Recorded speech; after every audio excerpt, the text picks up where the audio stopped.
present day and time. The first lieutenant in arms of the superhuman clique was the almighty, all-powerful Ms. Marvel. I think she can describe how she does it best. Thought I disappeared, now that the smoke has cleared. I come to terms with inhibitions, face to face with fears. Watch shooting stars, wishing that I could shift my gears. So I raise my glass high, I'll drink to that, say cheers. And let the fire water wash away the tears. Burn like salt on open wounds, thoughts consume all perception. Give birth to these rhymes like an oral C-section. Positive connection throughout the galaxy. Time to switch to reality, make proper arrangements for the souls of fatalities. It's the same for niggas that stuck with that slave mentality, or these whack-ass rappers that got no originality. But my mentality helps me travel around the galaxy. As time gets shorter, I'm on the border of insanity. It seems like everyone was after me. 6 million nasty girls in this world like vanity. Make niggas wild, I smoke lie. Anything to keep my sanity. Ain't got no friends, everyone with me is family. If they standing next to me, nothing's what it seems to be. Sending energy when I rhyme, but no time for idle questions. And freestyling is my Bible when I fall in hip-hop sessions. Left with tribal blessings, lessons to be learned. Respect had to be earned and not given. Honor for the dead, but none amongst the men that's living. Pride collides when selfish minds can't ask to be forgiven. Ain't no turning back, the hands of time when past spirits are prison.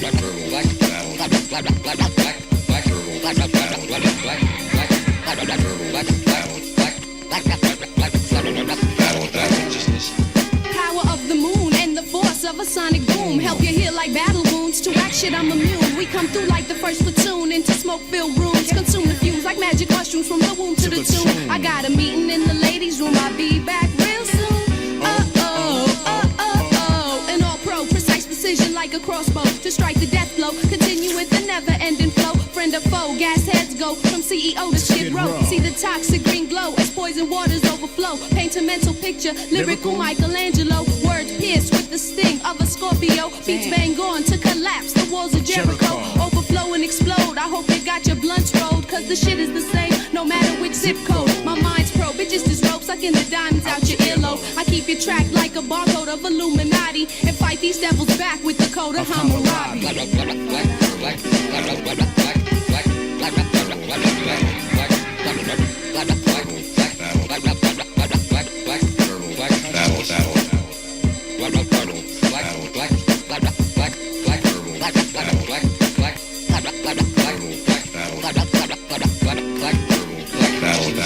I strike with magnum force, send you on a collision course with no remorse. I tap the source and knock you off your high horse. While beats and rhymes have intercourse to reproduce they firstborn. Ever sworn not to make the same mistakes as they parents. Written on they face, time worn. Sharper than the poison rose's thorn. Stubborn first month Capricorn. Quiet storm, jeans and boots, my everyday uniform. Elegance, roughness, and innocence, if ever given a form.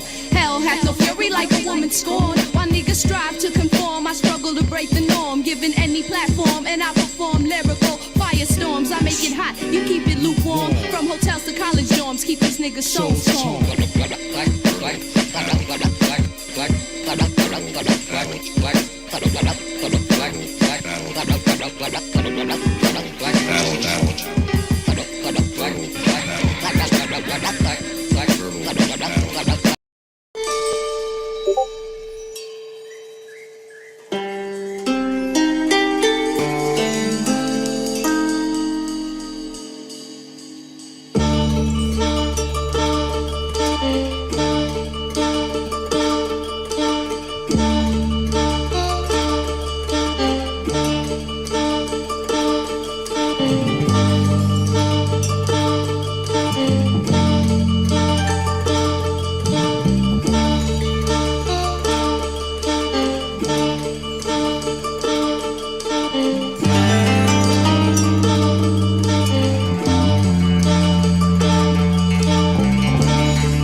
enchanted symbol, forest, fountain. She has an ivory tower that shimmers in the night, and in the waiting hour, the dreamer goes inside. Secret vision, enchanted symbol, forest, fountain.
Yeah, welcome to the Machine Lies, where we talk about the lies of the machine on the machine that lies. I appreciate you, Orange. You know, the blessings.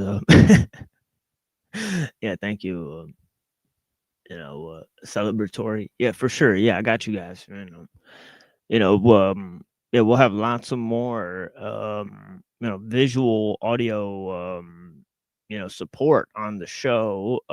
Especially soon, we're going to be looking at an interview of Marx and Hegel, right? So we've taken critical avenues to explore their biographical information, right? So we put it in the mouths of their detractors, right? We've done so for a specific reason, right? Because we want to find out their negative connections, right? And all that type of stuff, who they corresponded with during their life, and man, there's like a repertoire of information there, right? Now we've skipped over the Will Durant, Hegel and Kant, right? Obviously, Kant inspired Hegel, right? And Hegel inspired Marx, right? You could go further back with it, right? Rousseau inspired the moral philosophy of Kant, right? Kant's epistemological framework, right, inspired Fichte, right, bled over into Hegel's phenomenology, right? And then, you have a detour through Feuerbach, right, from Hegel through Feuerbach into Marx, right? And of course, Feuerbach is a great philosopher who said, you are what you eat, right? And we created God out of alienation from nature and all of these wild conceptions, right? So yeah, so we're taking a detour through the philosophy to understand Hegelian philosophy, so we can understand the inner workings of the Frankfurt School, so we can understand the contributions that the Frankfurt School made to the MK Ultra experiments, right? So we're on a wild wild ride here. I mean, on the Tuesday show, I think only few can grasp the weight of information, especially because what's come back in style is Karl Marx economic and philosophical manuscripts, right? 1844, right? I kept saying 1888 in the previous episode, so scratch that out. Whoops. I make mistakes, right? So yeah, it is what it is. I forget things. Sometimes I mishear things. Sometimes I misread things, right? But yeah, the cumulative approach that we're offering, right? Looking at the original material, gathering up on various principles, and then applying them to grander scope, right? I think that is a fail-safe sort of method of proceeding here, right? So even if you make a little minor mistakes, it won't matter if you tie together everything you know on a single string there, right? So yeah, we're looking at the inner workings of techno-liberalism, right? I've been floating around certain panels. I gotta send Just Frank a message. I know Just Frank sent me a message. I see your message, brother. Thank you so much for your correspondence. I mean, maybe I shouldn't say that on the show. So, let me know if you guys want our correspondence to be private, because that's also a thing. Sad trombone. Made in Empire's image. I appreciate you, sir. I don't know why YouTube is displaying channel names instead of avatar names or however you say it. I didn't change that. Yeah, so it's definitely YouTube. Yeah, I didn't change that. It's the YouTube has automatically changed that. So that was LERP. Yeah, and it'll randomly do that. So it's interesting because people try to hide their names or whatever. They change their names to hide their identity. They can even change their avatar, right? So it could be a totally different thing, right? So now they wouldn't be able to do that, right? Because you can't change the @ or can you? Yeah. Maybe, but obviously you can't take someone else's name that's already been taken. Right. So yeah, we'll look at this mini movement within Rousseau to Kant to Hegel to Fichte to Feuerbach to Marx. Right. And in a little bit, and of course we have given sort of we've given primary sources on Hegel, we've given primary sources on Marx, and we've given secondary sources on Feuerbach. Fichte, we just don't have time. I mean, at the moment, right? Rousseau, we're gonna tie in Rousseau to the ideas opposing the technological system, right? So that will be in due time, right? We will be giving a exposition of that as well, right? So yeah, so there's all that. Blessings to some of the people here. Moontan, also, I will send you a message as well. Thank you so much for your correspondence. A couple pen pals. I appreciate that very much. Excellent correspondence. And Altazor, I forget who this is, but yeah, I know you're a friend. Honestly, I have no idea who this person is. I gave them a mod and then I never removed it. I believe that's a homie. I don't quite know who that is. Slick Rick, blessings. I appreciate you, man. A Bear Jew. Yeah, Bear Jew, yeah. Orange is out here. Okay, we got El Pinal out here. I appreciate you. The Frequency Forge. Oh, Sloth Bear. Yeah, what's up, man? Yeah, blessings, man. Yeah, man. Yeah, good to see you. It's always good to see you, man. Any friend of the homies is a friend of mine. For sure. So yeah, man. you know, I greatly appreciate your time. But yeah, man.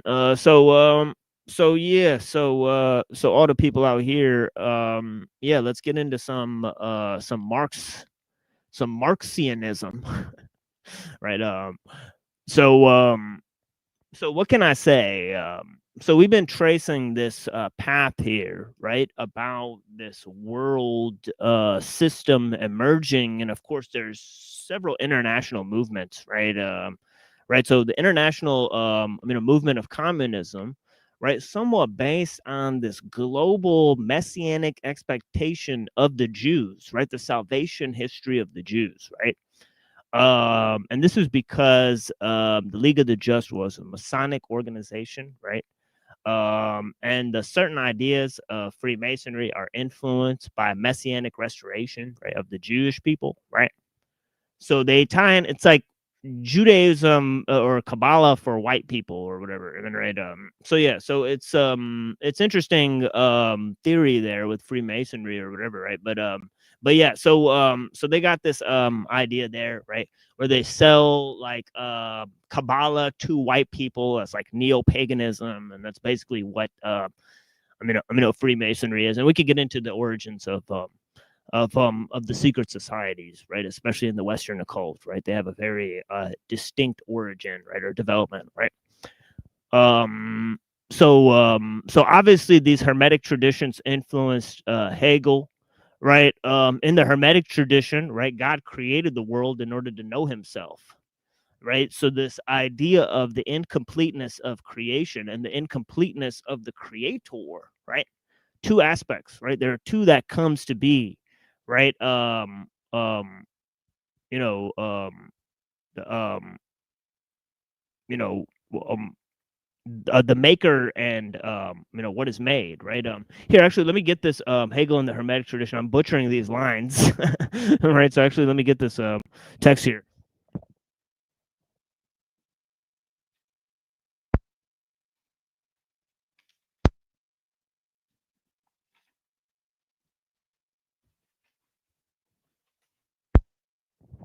Yeah, because I do have this available here, right? So I want to give you guys the sort of explanations here, but yeah. So it says here, this particular the case, Hegel's treatment of Eckhart, right? Meister Eckhart, right? Bruno, right? Giordano Bruno, Paracelsus, right? Another Hermetic, right? Sort of theorist, right? One of the main proponents of Western alchemy, right, was this guy, right? Okay, Paracelsus, right? And of course, Jacob Boehme, right? Okay, and Boehme, remember, he called him the greatest German philosopher, right? Okay. Okay, now what else is there, right? Remember, I talked about two guys, right? Okay, one is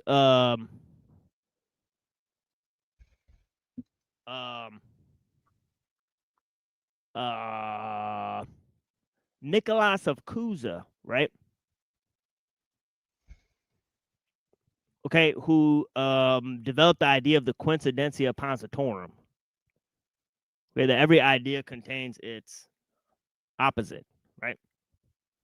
Sort of this Taoist concept, right? But it was expanded on in Western Hermeticism. This notion of the coincidence of opposites, right? So this is the whole engine of progress in the Hegelian system, right? Right. So then, yeah, it's the cunning of reason, right? He says, right, the spirit of world history, so on and so forth. So, so the other guy, right, is Joachim of Fior, right? And we could look up Boehme. Let's look up Boehme. We looked up Joachim of Fior. Okay, let's look up Jacob Boehme, right? Oh shit, it's gonna point me to the physicist, right? David Boehme, right? Hold on. Yeah, so let me clarify here. Jacob Boehme. I believe his name's spelled with like a K. Jacob, Jacob, Jakob, Jakob. and then the O has like a weird thing over it. The two dots. I don't know what they're called. But yeah, man. The type of accent. Yeah, the type of accent, exactly. German accentation.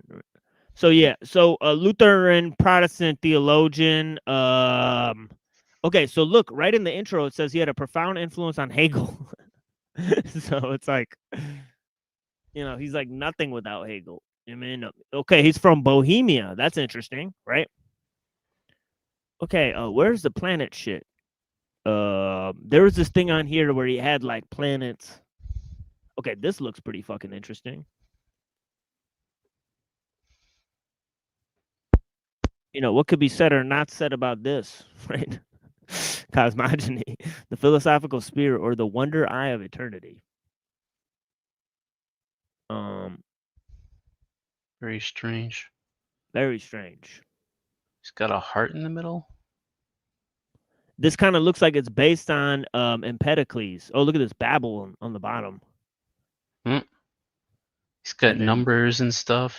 Son, Himmel. Himmel sounds like a Jewish. I mean, it sounds like he's got some Kabbalah in there. I mean, okay. Anyways, let's. Okay, how do you get out of this? How the fuck do you get out of this? Might be an X up in the. I'm just gonna hit top right. hit the back arrow. So that works. When in doubt. So this is the thing I wanted to show you guys, because it's a sort of system of alchemy he had, right? And of course, I showed you guys how this relates to the Simonian analogy and all of that other stuff, right? We were talking about how several different systems, I think Buddha brought up, right? How the four elements is incorporated into a bunch of these. Right? Yeah, I was thinking of some alchemical concepts earlier. Right? I was thinking that music is a product of fire and air, and that art is a product of water and light. I don't know why I thought that, but it was like a weird alchemical motif. I have like these weird like alchemical motifs, and then I'll draw like little charts.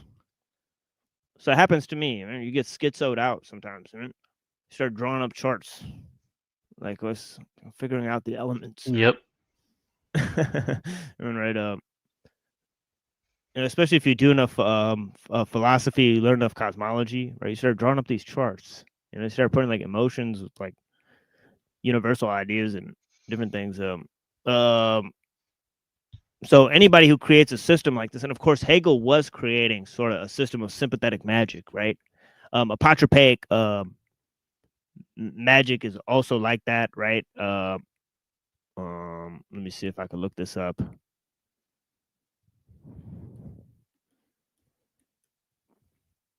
But yeah, Hegel was hugely into Hegel was hugely into this, right? Right, apotropaic magic, this type of stuff, right? Natural forces, Saturn, melancholy power to Jupiter, sanguine, right? It's astrotheology, right? So this is Bohm's sort of contributions, right? These universal forces, right? Okay, so you have Bohm there, right? Okay, was I making some coffee here, or what is going on? Okay, I think I drank coffee already, so I'm tripping.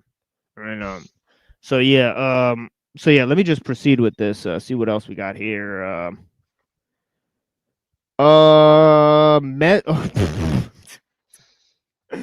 Glenn McGee's got quite a list here, folks.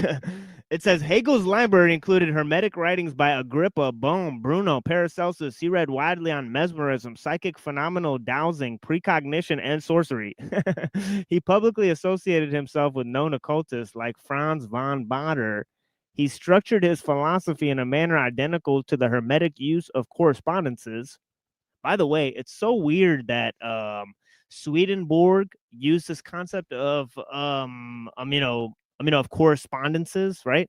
And then Heavily Hegel, used it. Like, oh y- my gosh. and then Hegel's not Hegel, but Kant's epistemological theory is called correspondence theory of mind, right? So Whoops. like what? Like why is it called correspondence theory, right? And of course Kant was a Swedenborgian, right?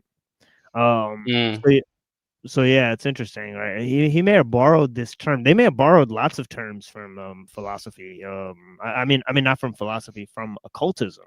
The philosophers borrowed terminology from the occult, right? Were you guys 100%. aware of it? Yeah, were you guys aware of that? And then it influenced the scientists. It's Yep. extremely strange. I mean, right? Okay. So this is the true transformation of religion into science, right? Okay, if you guys understand, right? Maybe you don't want to understand, right? You just want to live comfortably numb. I mean, a term I've been borrowing from, I think it's Radiohead or something. I don't know. It's Pink Floyd. Oh yeah, Pink Floyd. Yeah, it's either like Radiohead or Pink Floyd. But Unless Radiohead did like a cover, maybe. yeah, or- those are the two. I don't know. Yeah, those are the two greatest rock bands. For anybody who doesn't know, ever created, Pink Floyd and Radiohead. But anyways, he relied on histories of thought that discuss Hermes Trismegistus, right? Pico della Mirandola, Robert Flood, right? I think Flood discovered the cell, right? And he also corresponded with John Locke, who corresponded with Newton on the subject of alchemy, right? Mm. By the way, right? Yeah, Newton heavily into alchemy. Yeah. He read Plato, Galileo, Descartes, Newton. Galileo's ideas were supported by the occult. Paolo Sarpi, one in particular, right? Whose books were seen as sort of Bibles of Freemasonry, right? Okay. Descartes was heavily influenced by Rosicrucianism, right? He was at the beckoning call of Queen Christina of Sweden, right? Who danced in the streets of Amsterdam in support of the false Jewish Messiah Shabbatai Zevi, right? So yeah, these people are highly connected to these things. He stated in his lectures more than once that the term speculative means the same thing as mystical. He believed in an earth spirit. Ain't nothing wrong with that. I fancy me an earth spirit as well, but yeah. So yeah, This is definitely occultic for sure. right, could be, yeah, it's definitely related to the occult, right? It's like a reference to Sophia in another sense. Yeah, we've heard that from our friend Twilight, son of Lilith, right? Yep. So that is a familiar tale that he's been putting in. Yeah, thank you. Yeah, thank you, SNL. I appreciate you. Kyle Lyon, the scientific endeavor was heresy at one point. Yeah, exactly. That explains guys like Giordano Bruno, right? And also why people like Hegel and Kant and Leibniz and Descartes kept their correspondences on these matters like private. Right? They didn't publicly write about this stuff, right? Publicly, they were like Christians. Like in their philosophical writings, they're trying to prove like Christianity, right? Spinoza's trying to just prove the God of Maimonides, right? He doesn't care, right? About all this hoo-ha, right? So all this mystical hoo-ha. But in private, it's like, there's Van Helmont and other figures, right? Like it's just like who has the power to gatekeep, but obviously the Vatican had the power, so there's no. I'm pretty sure they're well understood the occultic stuff, so they gatekept who got to write about it and who didn't. Yeah, there's one guy you may have not known that met with like every single philosopher, right? Of the pre-moderns, right? Descartes, like Spinoza, like Leibniz. This fucking guy, John Baptiste von Helmont. right? A follower of Paracelsus, right, introduced the word gas right into the vocabulary of science. I've also heard that Hobbes invented that. So I don't know. He's the original gas bag then. Yeah, the original gas bag. There's something. Anyways.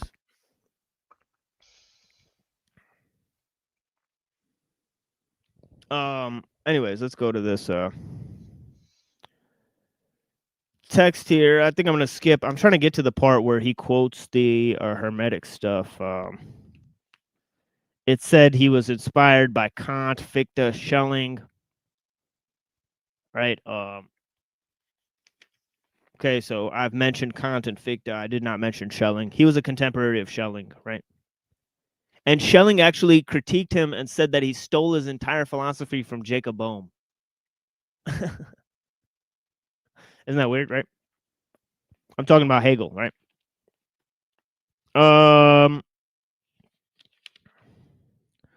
Okay, where's the fucking Hermetic stuff, man? You skip to it, man. Skip to my Lou, man.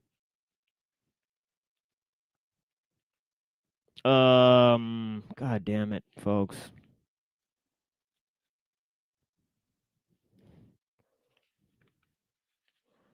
Oh yeah, Hermetic ideal of man as magus, achieving total knowledge, wielding godlike powers, bring the world to perfection, was a prototype of the modern scientist. Right, check this out. It says writers as Vogelin, Francis Yates, Antoine Favre, Richard Popkin, Alan Debus, Betty Jo Teeter, Dobbs, Paul Oscar Christeller, D.P. Walker, Stephen McKnight, and Alison Coder. See bibliography. These scholars argue that Hermeticism was influenced. That Hermeticism has influenced such mainstream rationalist thinkers as Bacon, Descartes, Spinoza, Leibniz, and Newton. So that is a cadre of names there, right? That is a cadre of authors and scholars. Sheesh. Yeah. Out of all of them, I'm only familiar with Vogelin and Yates, right? So I've yet to look into any of the other ones, right? Francis Yates. Yates is huge. Yeah, she wrote History of the Rosicrucian Movement or something like that, right? So yeah, that's a huge piece of work, right? That you guys could look into to understand Rosicrucianism. Here's another group of stuff. It says the curious mixture of interests typical of Hermeticism. These include alchemy, Kabbalism, mesmerism, okay, extrasensory perception, spiritualism, dowsing, eschatology, Prisca Theologica. That means perennialism, right? Prisca Theologica is like perennialism, right? Philosophia perennis. I guess Prisca Theologica is really like syncretism, right? I guess to sort of distinguish it from Philosophia perennis, it's like, how do you use reason to interpret theology, right? It's like Avicenna invented like Prisca Theologica, right?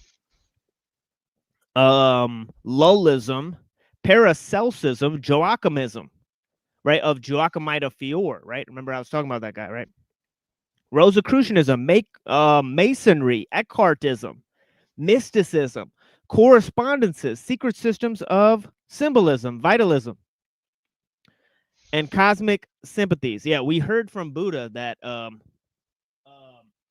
that the vitalist philosophers were influenced by Gnosticism, right? So it's an interesting sort of idea there, right? That's not surprising, I don't think. Yeah, they were sort of drawing on sort of neo-paganist ideas like Evola, right? So yeah, okay, here we go. Finally, okay, finally found it. All right, went through the mud for you guys. I mean, it says discourse of Hermes to Tot, the mixing bowl or the monad. Right. So it mentions the monad, right, which Leibniz uses in his philosophy, right? Corpus Hermeticum 4. If you force me to say something still more daring, it is God's essence to be pregnant with all things and to make them. Mm. Okay, now this is the one I was trying to quote so many times, and I may have butchered this so many times on the show, right? Corpus Hermeticum 14. For the two are all there is, what comes to be and what makes it. Actually, I don't think I butchered that one. Yeah. No. That That number 4 sounds like the 1 giving birth to the 2 and the 2 giving birth to the 3 and the 3 giving birth to everything. Yeah. Yeah, there's some parallels there. No maker can exist without something that comes to be. It's a bold claim. The maker can exist, right? It's kind of Aristotelian, right? Because the stuff exists alongside of God, right? There's two substances, form and matter. Remember, right? So yeah, it kind of sounds like Aristotle, right? That there's already this prima materia that's ready to be molded by the immaterial mind, right? So obviously it's greatly influenced by that, right? But this Corpus Hermeticum 14, that is huge thing that I was trying to find for you guys. Okay, I think we're off to the horse races here. Okay, so there's some information about Hegel. Let's go to Marx, right? Okay, now Marx, right? Okay, he's an interesting polarizing figure, right? Okay, and he's taking this idea, right, from Hegel about the mind being the antithesis of nature and man being the synthesis of nature and mind, right? Okay, as I read to you guys, right, when we did our exposition of Hegelian philosophy, right, which we've done so many explanations that to go back all the way, right?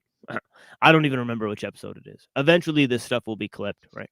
So we'll figure that out together, my friends. But yeah, but here so far, okay, this idea, right, in Hegel, right, about man's separation from nature, right? It's partly due to the turning of nature into stuff, right? Which in the Marxian sort of synthesis, right? Okay, we saw in I'm in Marx's ideas, right?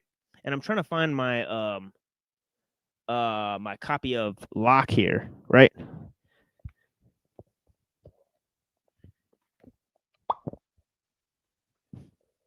Okay, here's my copy of Locke here. Shit. It's not falling apart, is it? Oh yeah, look at this motherfucker. Yeah, actually, actually, Professor Gerald Moran looked at my he looked at my copy of Locke and he said, what's wrong with your Locke? And he said, you gotta take care of that Locke. I mean, keep that Locke in good shape. That's what he said. He said, what are you doing with that? I mean, he's from Boston, right? So that's how he talks. He says, yeah, what are you doing with that? You gotta keep it clean, man. And so yeah. So anyways, let me pull this up, right, for y'all.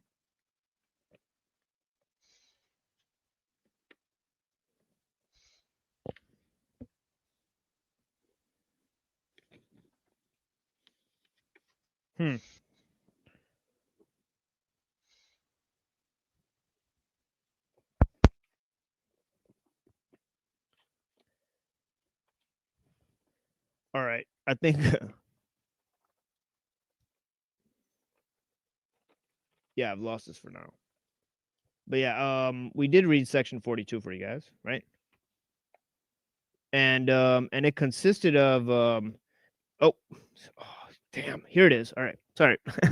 See, my section 42 gets lost inside the book because it's like separated from the book, right? Especially since I took it out last time. Okay, so here it is. Sorry about that. I got a bunch of tattered up philosophy books for you guys. All right. we make do with the best of what we have here, right? We may get a brand new library at some point, right? Anyways, we need a lot of money for that, right? But anyways, value of humane industry: bread, wine, and cloth are things of daily use, right? Things of daily use, right? Things of daily use. And great plenty, yet notwithstanding acorns, water, leaves, or skins must be bread, must be our bread, drink, clothing, and not labor to furnish us with the more useful commodities. For whatever bread is more useful, worth than acorns, wine, than water, cloth, than skin, cloth or silk, than leaves or skins or moss, is wholly owing to labor and industry, right? Now he says labor makes the great. I'm skipping a little bit. Labor makes the far greatest part of the value of things. I'm in section 42 of the Two Treatises of Government by John Locke. Right, this work greatly influenced the founding fathers, right? Especially Thomas Jefferson, right? I mean, it influenced all of them. I mean, if you read the writings of Benjamin Franklin, he was a staunch capitalist, right? He's totally supported these ideas, right? The value of humane industry, right? He says, right? Right. He says land that is wholly left to nature, that hath no improvement or pasturage or tillage or planting, is called indeed, it is waste. Waste, right? So no moral authority within land that is placed for common use, that is just part of nature, right? There's no common authority, there's no sense of sovereignty or human industry, right? What humans are concerned with, right, is pasturage, tillage, improvement of the land, work on the land, humane industry that improves the land and adds value to it, right? That's all he cares about, right? Is the stuff you could make from the land, right? He's making that very clear, right? He's saying that the laws are for the stuff, right, that we get from the land. There's no laws for the land, right? That's just waste, right? So let's go to You could say that's a inflection point. Yeah. In let's go to this one. in society, because obviously we've gone down the technological route where the technique finds land, natural nature, wild nature to be waste. Right. I don't know if you could say the genesis of land being waste is Locke, but he certainly propelled it into a greater level, I guess you could say. Yeah, I wonder what Adam Smith has to say about this, right? What does he have to say about nature, right? I think he connects capitalism to like the laws of nature, right? Like it's like some kind of Taoist right thing. I don't know. You know, like a principle of least resistance and like the invisible hand and all this stuff. You know what I mean? I don't know. I could be wrong, but yeah. I've not looked as much into Smith as I have in to Locke, right? So there is that whole aspect of things. Okay, what the fuck am I doing here? Okay, second part. Okay, and of course this one's falling apart too, right? It's tearing apart at the middle there. Second part, right? Probably because I've opened it up so many times, right? Second part, right? Okay, now think of how much this differs with what Locke said, right? That land in common is waste, right? Right? He says the first person who, having fenced off a plot of ground, now Locke says freedom is the fence to our self-preservation. Right, so he's using the idea of fencing off land to define the concept of freedom itself, right? That you need territory, you need boundaries, right? Right, that you don't step past it. This is my property, right? Right, and if somebody comes on your property, right, to kill them is perfectly lawful, right? Because the man who would be so contemptible as to take away your freedom, right, as to put you in a state of nature between him and you, right? He could take away your freedom and put you under death, right? The only thing that stands between you and him is your sovereignty, your freedom, your universal rights, and your property, right? Right. Okay. Okay. That is defended by the state, hopefully, right? He thinks it should be, right? Right, because he thinks every man for himself is not a very good law, right? But look at what Rousseau says, right? He like hates this idea, right? He hates this idea, right? He says the first person who, having fenced off a plot of ground, took into his head to say that this is mine, found people simple enough to believe him, was the true founder of civil society. What crimes, wars, murders, what miseries and horrors would the human race would have been spared by someone who, uprooting the stakes or filling in the ditch, had shouted to his fellow men, beware of listening to this impostor. You are lost if you forget that the fruits belong to all and the earth to no one. But it is very likely that by then things had already come to the point where they could no longer remain as they were. For this idea of property, depending on many prior ideas, which could only have arisen successively, was not conceived all at once in the human mind. It is necessary to make much progress, to acquire much industry and enlightenment, and to transmit and augment them from age to age before arriving at this state of nature. Okay, so I've read a few sources. One was Hegel and the Hermetic Tradition by Glenn McGee, right? That was the first one, right? Right. The second one is section 42 of the Two Treatises of Government, the second treatise, right? Okay, the third one is the second part of the Discourses on Inequality, the introduction of that, where he dismisses the notion of property, creating a proto-socialistic concept, right? Okay, that then is borrowed on, right? And the moral philosophy of Kant, who expands it to this world government being established for world peace, right? Okay, this utopian scheme, right? That's he sort of takes from Swedenborg, right? And then that's applied to the philosophy of Hegel, right? Who has this sort of spirit of world history, this gradual evolution of progress, right, throughout the spirit of world history, right? Gradual successive stages to man realizing his freedom, right? The whole ideal is the freedom of man coming to fruition, right? Okay. Then you have Marx with this international movement, right? With this dialectical materialism, right? That's the engine of history, right? The dialectical movement is still the engine of history, right? Whereas it's the upper class, and then the lower class takes them, and they become the upper class, and then the lower class takes them, and then they become the upper class, and the lower class takes them. So this dialectic just keeps on going throughout history, right? It's the engine of progress, right? This chaos is moving things, right? So this idea obviously relates to the Darwinian notion of evolution, Blavatsky's idea of a world government or a world system, right, that anticipates the coming of the Maitreya, right, or this messianic expectation, right? The entire messianic expectation of the Jews, right? And of course, the goal of the transhumanists, right? So all of these are inextricably linked, right? Okay, as we've carefully demonstrated, right, over many different presentations, right? And I've kind of gone overboard with the explanations today, right? But the thing is that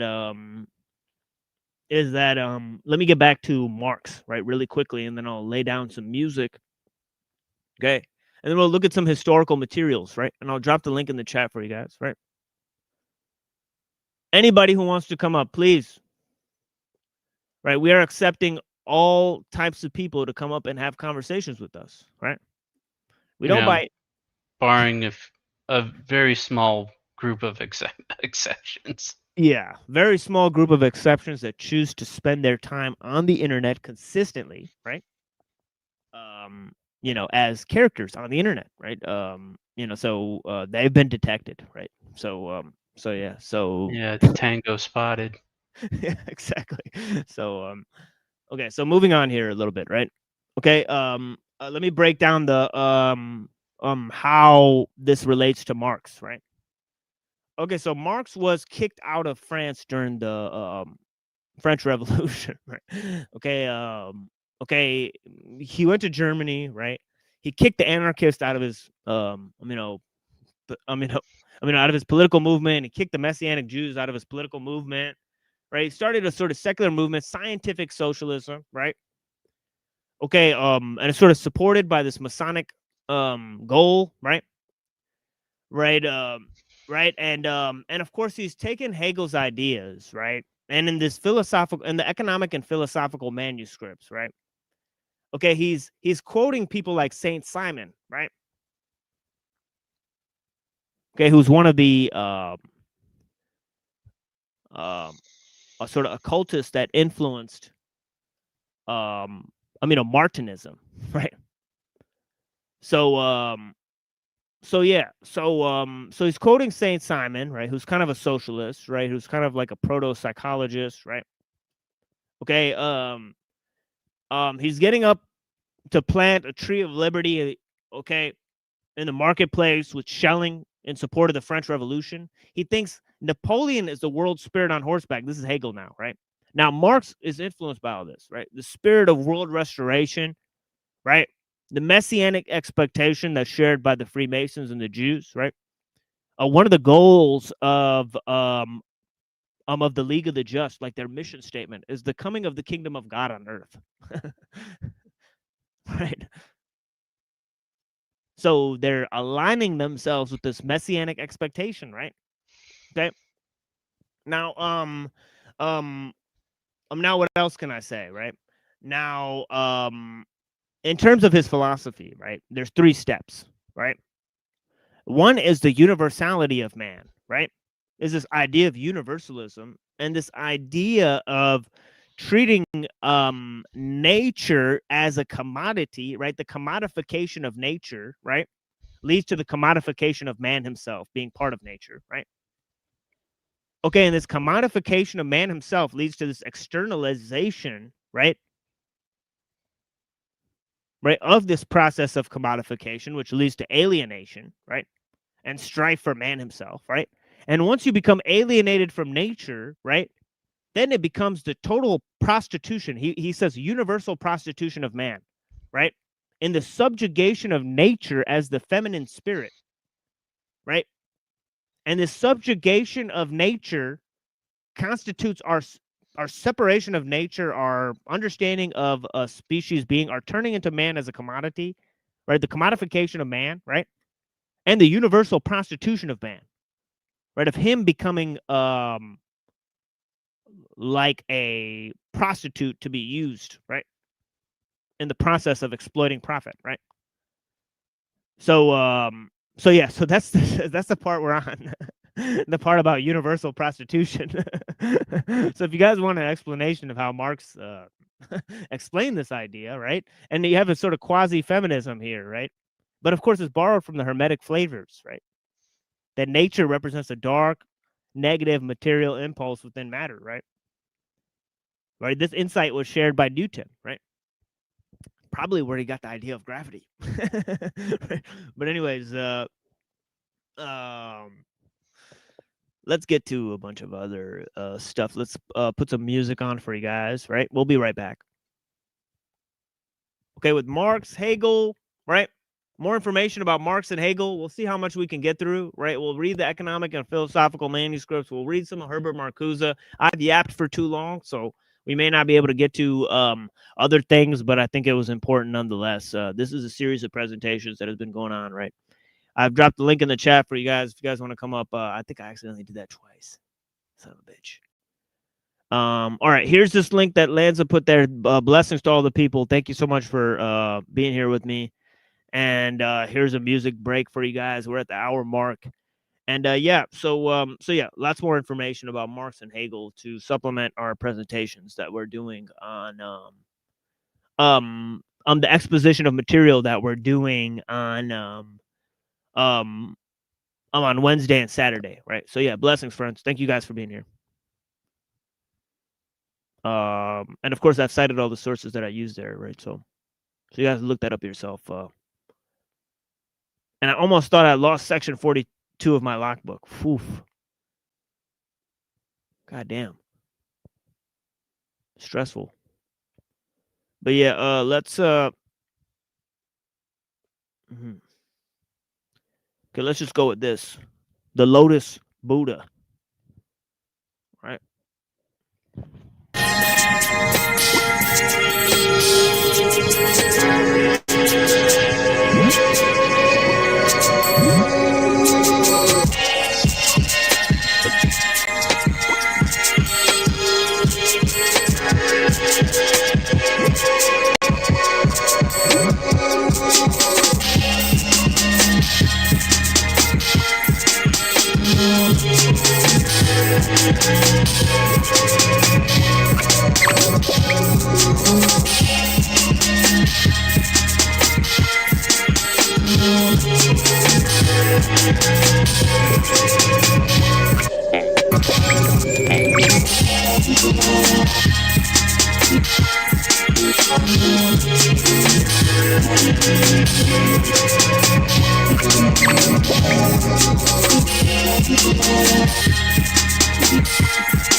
Yeah.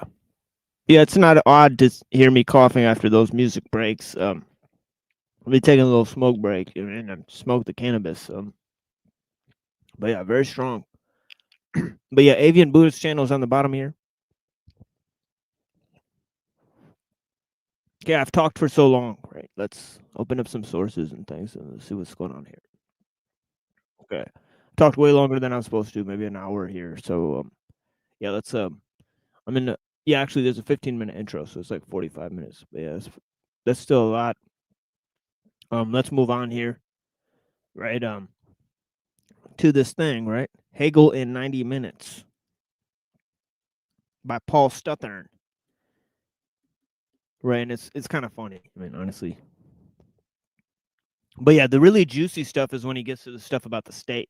Hegel's views on the state. He does a great job in talking about Hegel's views on the state, honestly. But yeah, let's check this out. And of course, he's written a series of these philosophical essays on biographical information, right? So if you look up, there's different philosophers in 90 Minutes. It's kind of like a Will Durant.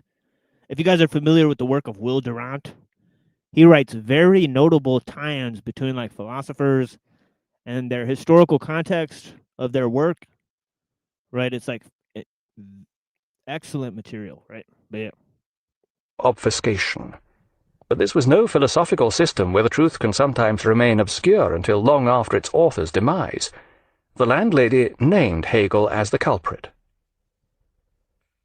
Napoleon was now gradually extending his domain over Europe. Conflict with Prussia became inevitable, and in 1806 French troops marched into Jena. Hegel despised Prussian bureaucracy and welcomed Napoleon, but this was not really a remnant of his youthful revolutionary fervor. Rather, okay, so there's a reference for my idea that Hegel was in support of the French Revolution, especially Napoleon. Right? So Napoleon as a world spirit on horseback. This notion of the world spirit is sort of like, it seems very much borrowed from Plotinus, right? The idea of the world mind, right? But this is a more active sense of a spirit, right? That's moving throughout history, right? What's the name of that channel? What channel? You're talking about the channel that has the 90-minute stuff? I don't know if he has all of them, right? This channel is called Georg Hegel.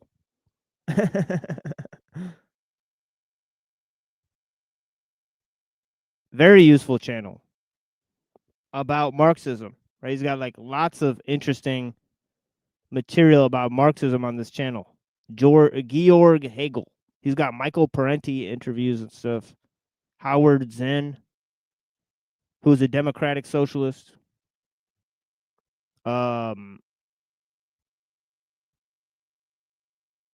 Hegel on Geist, freedom and state, and dialectical change. Yeah, he's got some interesting stuff on Hegel here on this channel. This is the channel here, Georg Hegel. Right, it's Hegel in an astronaut. Astronaut suit. So yeah. Anyways, yeah, we'll definitely subscribe to this guy's channel. Yeah, great stuff. Yeah, exactly. We're nerding out here. But yeah. he felt he was witnessing the process of history at work in accordance with his system. I saw Napoleon, that world soul, riding through the city.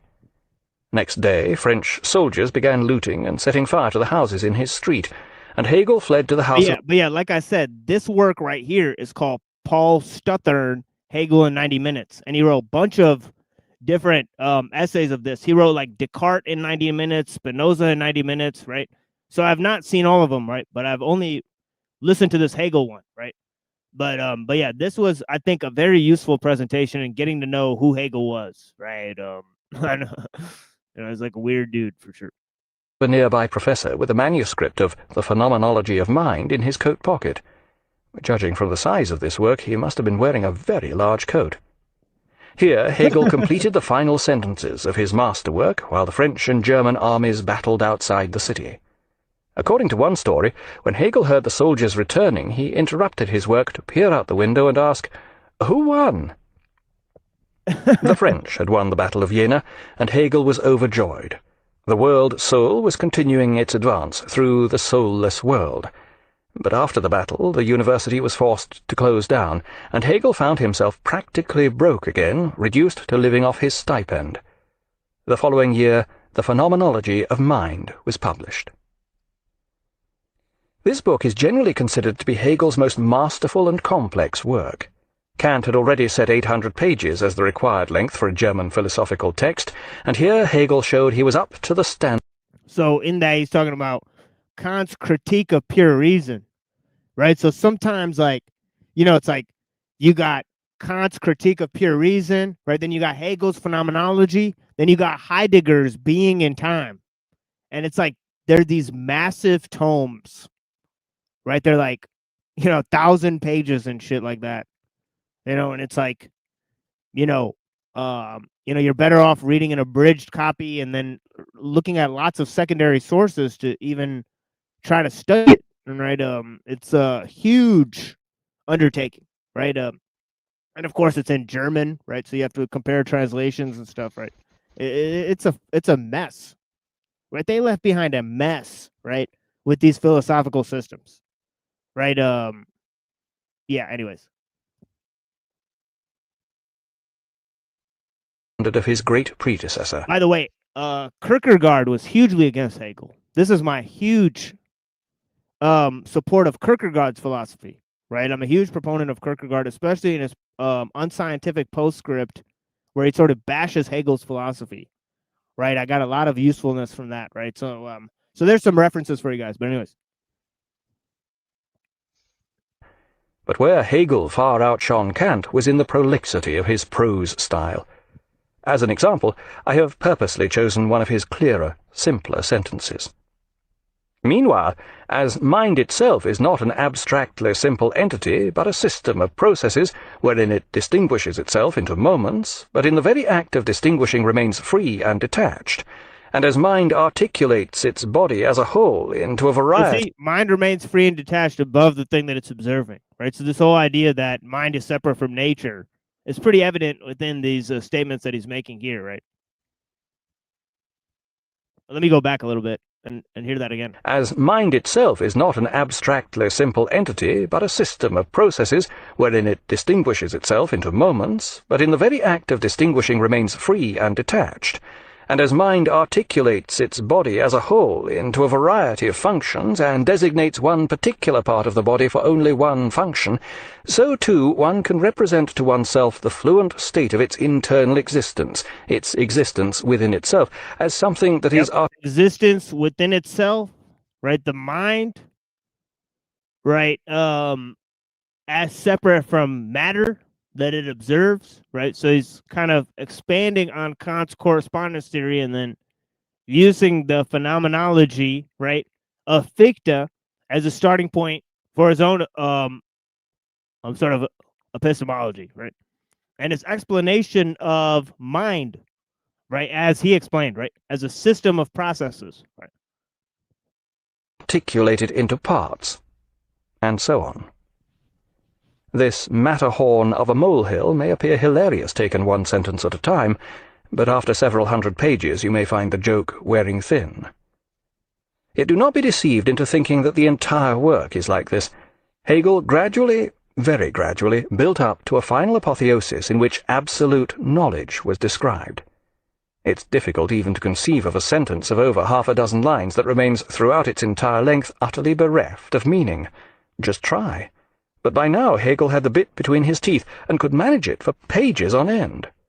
To know the pure notions of knowledge, a form in which they are modes or shapes of consciousness, this constitutes the aspect of their reality, according to which their essential element, the notion, appearing there in its simple, mediating activity as thinking, breaks up and separates the moments of this mediation, and exhibits them to itself in accordance with their immanent opposition. So these two terms that sort of I employ a lot, right? Mediation and alienation, right? We're sort of looking at the genealogy of these various terms, their philosophical origins, right? But of course, mediation and alienation through the technosphere, right, is also a palpable reality, right? So I think that although they use these concepts in fanciful ways, very fanciful, applications of these of these concepts, right? But I think we now have concrete examples of them, right? And of course, they were drawing on man's alienation from nature, man's separation from nature, and man's separation from man. These two modes, right? That Marx talks about in his philosophic and economic manuscripts in 1844. Hegel claimed this was an attempt to teach philosophy to speak German. Some think he succeeded, but this mischievous view is an insult to German, the language of Hölderlin and Rilke. Before trying to teach philosophy anything, perhaps Hegel should have taught himself to speak German. But what exactly does all this mean? One cannot produce an 800-page work in any language without it meaning something. Armed with this article of faith, many a scholar has ventured into the quagmire of Hegel's prose. Some have emerged. Plenty of people have lots of word salads. Yeah, there's various interpretations of Kant and Hegel, right?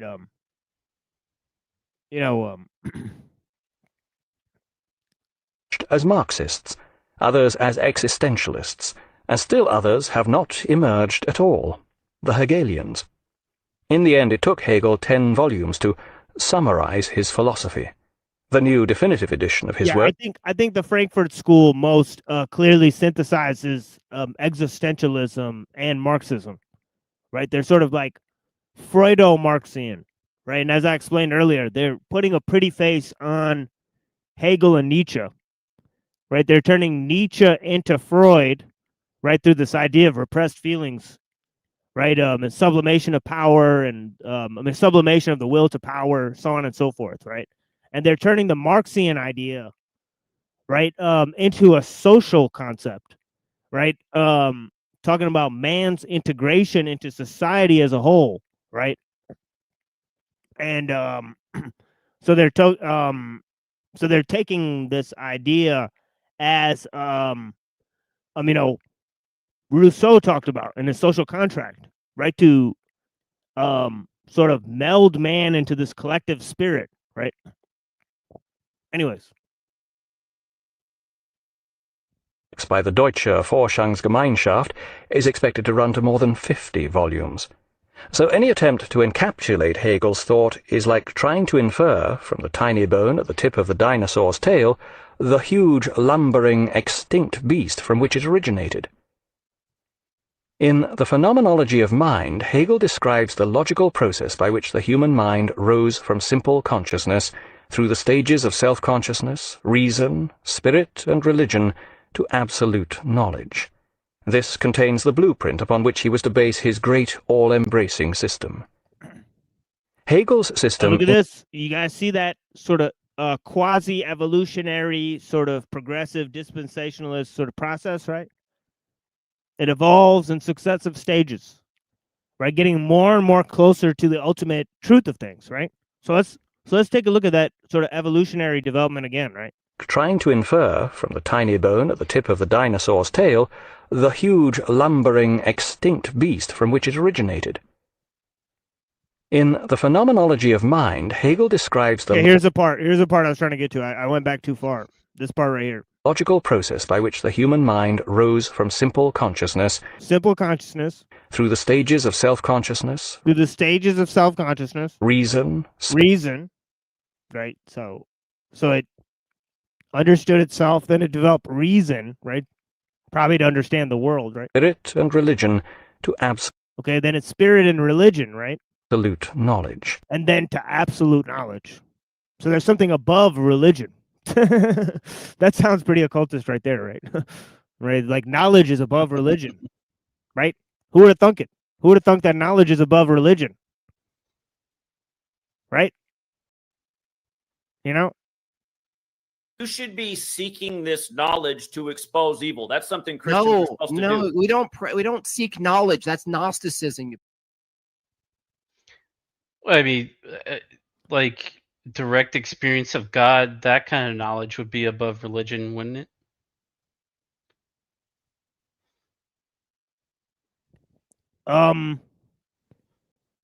Yeah, but that would mean that empirical knowledge is above, right? Right? Like, Well, I mean, right. It gets kind of messy. right. I would say like empirical knowledge is better than knowledge of self, then, right, or something like that. But yeah, it gets into weird territory. You know, it gets into this type of territory here. This is uniquely subjective. Everything is uniquely subjective.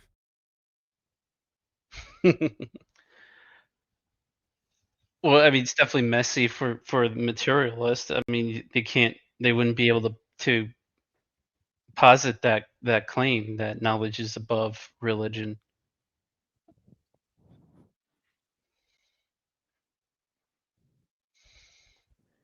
Yeah, I mean, it's a slippery slope. See, there's somewhat the Islamic philosophers tried to make a strong case, right? Because in the Quran itself, it says you need knowledge, right? So they're like, all right, we see an out here, right? Right? Because and some of the Catholics tried to do the same thing with Paul, right? With Romans, right? Saying like, oh well, you shall know the hidden things by the visible signs or whatever like that, right? So yeah. So yeah, so I think knowledge has found a way to creep in, and of course there's a powerful influence of Greek philosophy saying, well, it's knowledge the whole time, right? And science, right? Right, and of course Aristotle pointing more towards the empirical knowledge, right? So yeah, I think all of that has a factor to do with it, right? But yeah.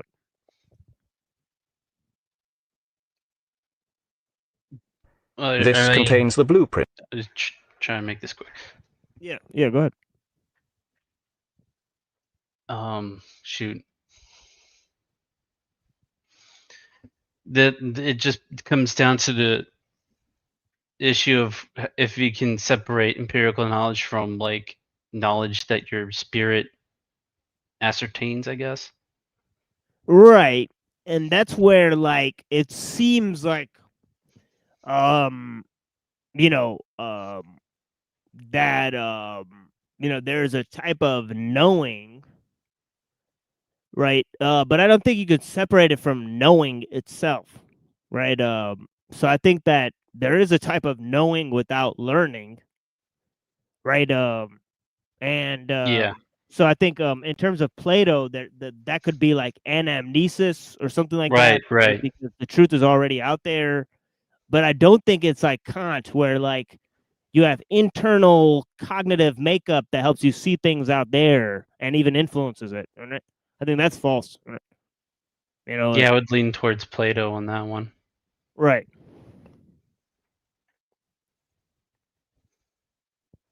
Upon which he was to base his great all-embracing system. Hegel's system included absolutely everything. Whether it is right about absolutely everything, or indeed anything at all, depends upon how one regards its basic structure and dynamic. The entire system rests on Hegel's original mode of reasoning, his celebrated dialectical method. This starts with a thesis. For example, existence. According to Hegel, this is inevitably seen to be inadequate and incomplete. When we contemplate the notion existence, it generates its opposite, its antithesis, non-existence. This too is then seen to be inadequate, and the two opposites then merge to form a synthesis, in this case, becoming. This synthesis retains what is rational in both the thesis and the antithesis, and in its turn may become another thesis. This allows the process to be repeated. So think about that, right? Think about how Heraclitean that is, right? Either existence or non-existence is, complete, right? It implies becoming, right? Because they have a relation with each other, right? but I don't know. It's kind of a weird concept, right? Because subjectivity implies relation, and relation implies unity, right? So I don't know. Repeated in a series of triads, ascending into ever more rational realms.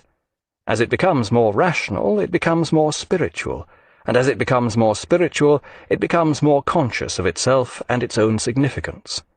This process arrives at absolute knowledge, which is spirit knowing itself as spirit.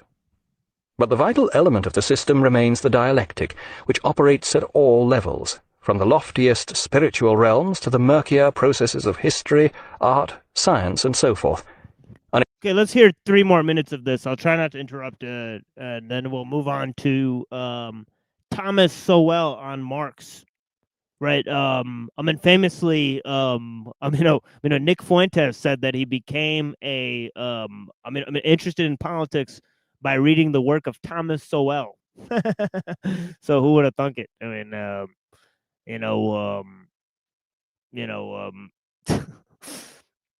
yeah, it's interesting because he's black, right? But yeah, anyways.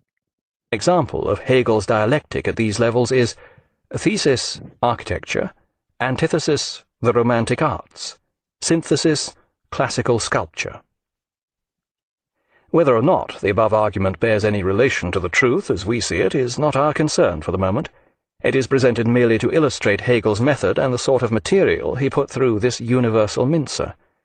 A more vague, abstract example, to which of course the method was much more suited, is thesis, universality, antithesis, particularity, synthesis, individuality.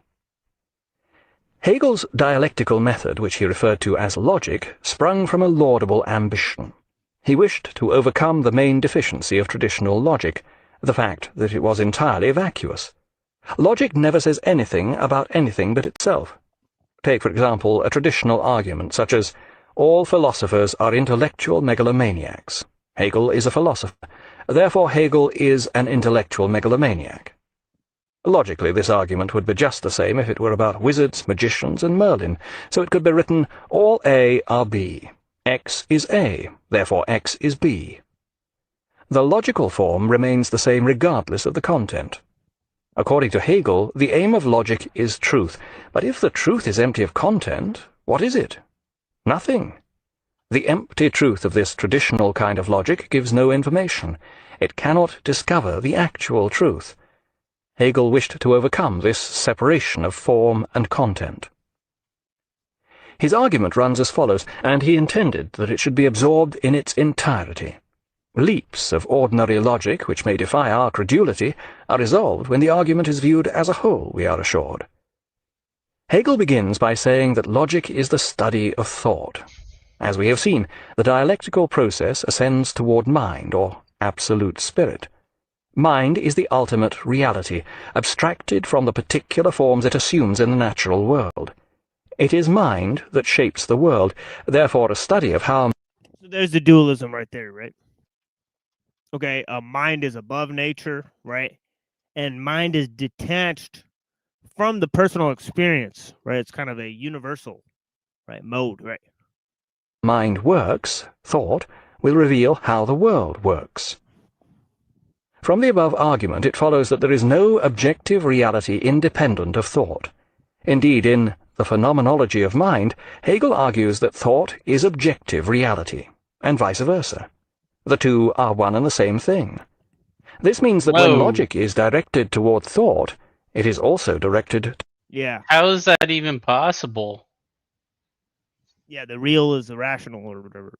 I mean, the rational is the real or whatever. Is that some kind of like Hegelian monism or something? I guess, yeah. I mean, he was sympathetic to Spinoza and his pantheism, so yeah. That's some wild stuff. Yeah, and of course he wants to turn mind in on itself, right? So, so mind as the vehicle, right, of this correspondence, right, between form and content, right? So yeah, like mind turning in on itself. Would that be like you have two mirrors? That's enlightenment. Yeah, that's enlightenment for Hegel, right? Thinking about thinking. standing in between two mirrors and you see like a million versions of yourself, or Yeah, and I you don't like know, transcend above nature, like right, you know. divide by zero. Yeah, like yeah.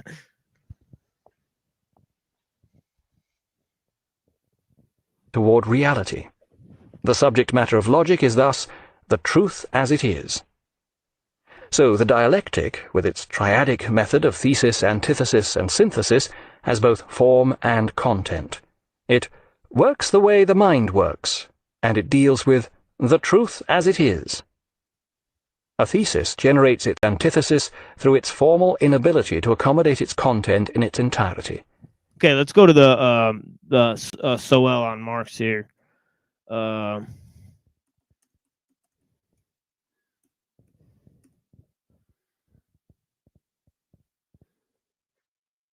we'll see if we have any more time to, you know, to look at anything. But yeah, we are getting. It's an hour and 30 minutes already. So, yeah, I've yapped quite a bit. I mean, that means only 10 minutes of video, right? But yeah, I was hoping to get through more of this video, right? So it looks like we'll be exploring this next week as well, right? But yeah, so this video, we got Scribina, right? Him talking about the dangers of technology. We got Marcuse on the Technological Society and the One-Dimensional Man, right? We got David Livingstone on MK Ultra, right? And its connection to the movie The Net, the Unabomber, and LSD, right? A very interesting documentary. If you guys haven't watched it, a number of those guys in that documentary, right? Like Stuart Brand, right? John Brockman, right? And others, they're involved in some pretty interesting people, right? With some pretty interesting people, right? Minsky's involved with Epstein, right? For crying out loud, right? Okay, and so is Brockman, right? Okay, but Stuart Brand is like a protege of Bateson, right? Henry A. Murray, who did the MK Ultra thing, is a protege of C.G. Jung, right? It's like wild out there. Right? These guys were not messing around. Right? They're definitely bringing their best and brightest to this project of world government, right? But yeah, anyways, let's go to this. I mean, what are you doing to oppose it, right? Are you bringing your best and brightest to the to oppose it, right? Not a chance, right? Right. Right. I mean, most people can't even explain what the problems are, right? So, anyways, the firm in which Engels. Yeah, let's go to Marx, right? And of course, mostly negative critiques, right? This is a sort of negative look, right? But anyways, Engels complained, for example, that I've now got to be at the office no later than 10 in the morning. The firm, in which Engels' father had half interest, employed about 800 workers. Though Engels began on a modest level in the management, his position and his...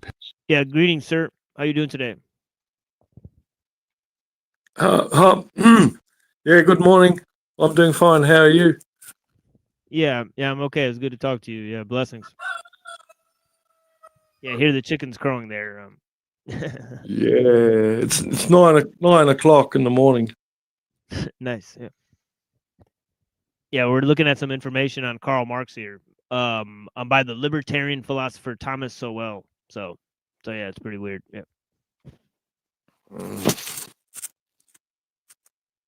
Yeah. I don't know if you have any opinions on Marxism, but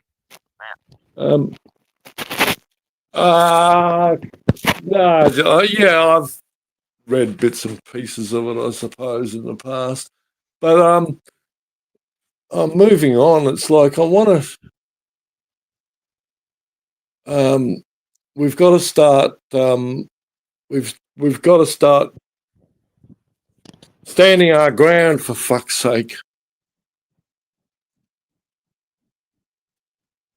Can you see me or not? Can you see me or not? I can't. Yeah, we can see you. We can hear you just fine. Yeah. Yeah, blessings. Yeah, just cut into this video whenever you like. Yeah.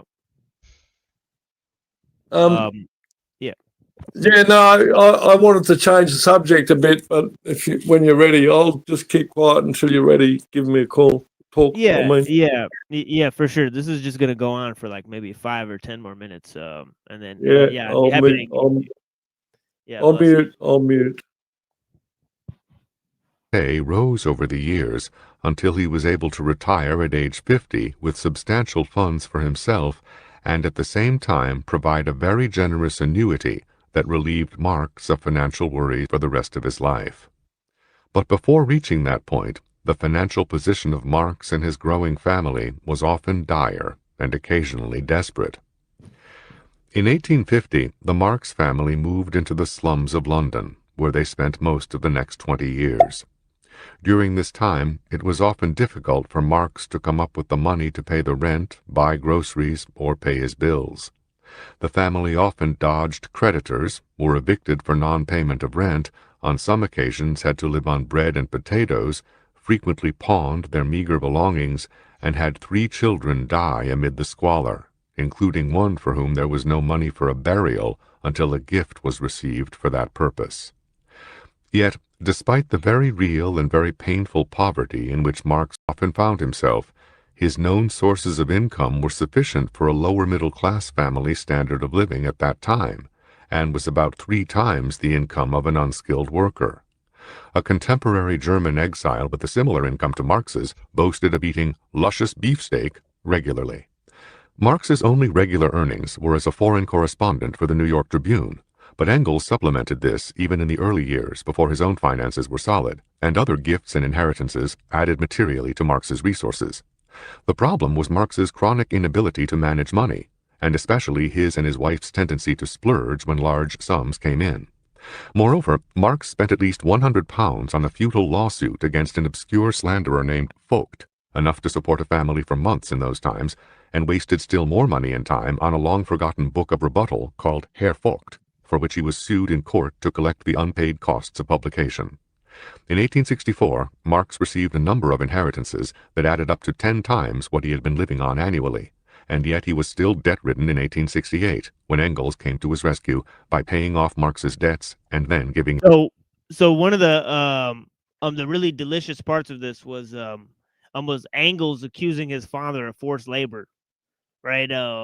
And sort of this idea of the economic sort of strife that they're living in is sort of more a mismanagement of funds, right? That they're then projecting because they come from very well-to-do backgrounds, right? So it's they're revolutionizing that's sort of making them poor, which they're sort of using as a sort of engine of creativity, right?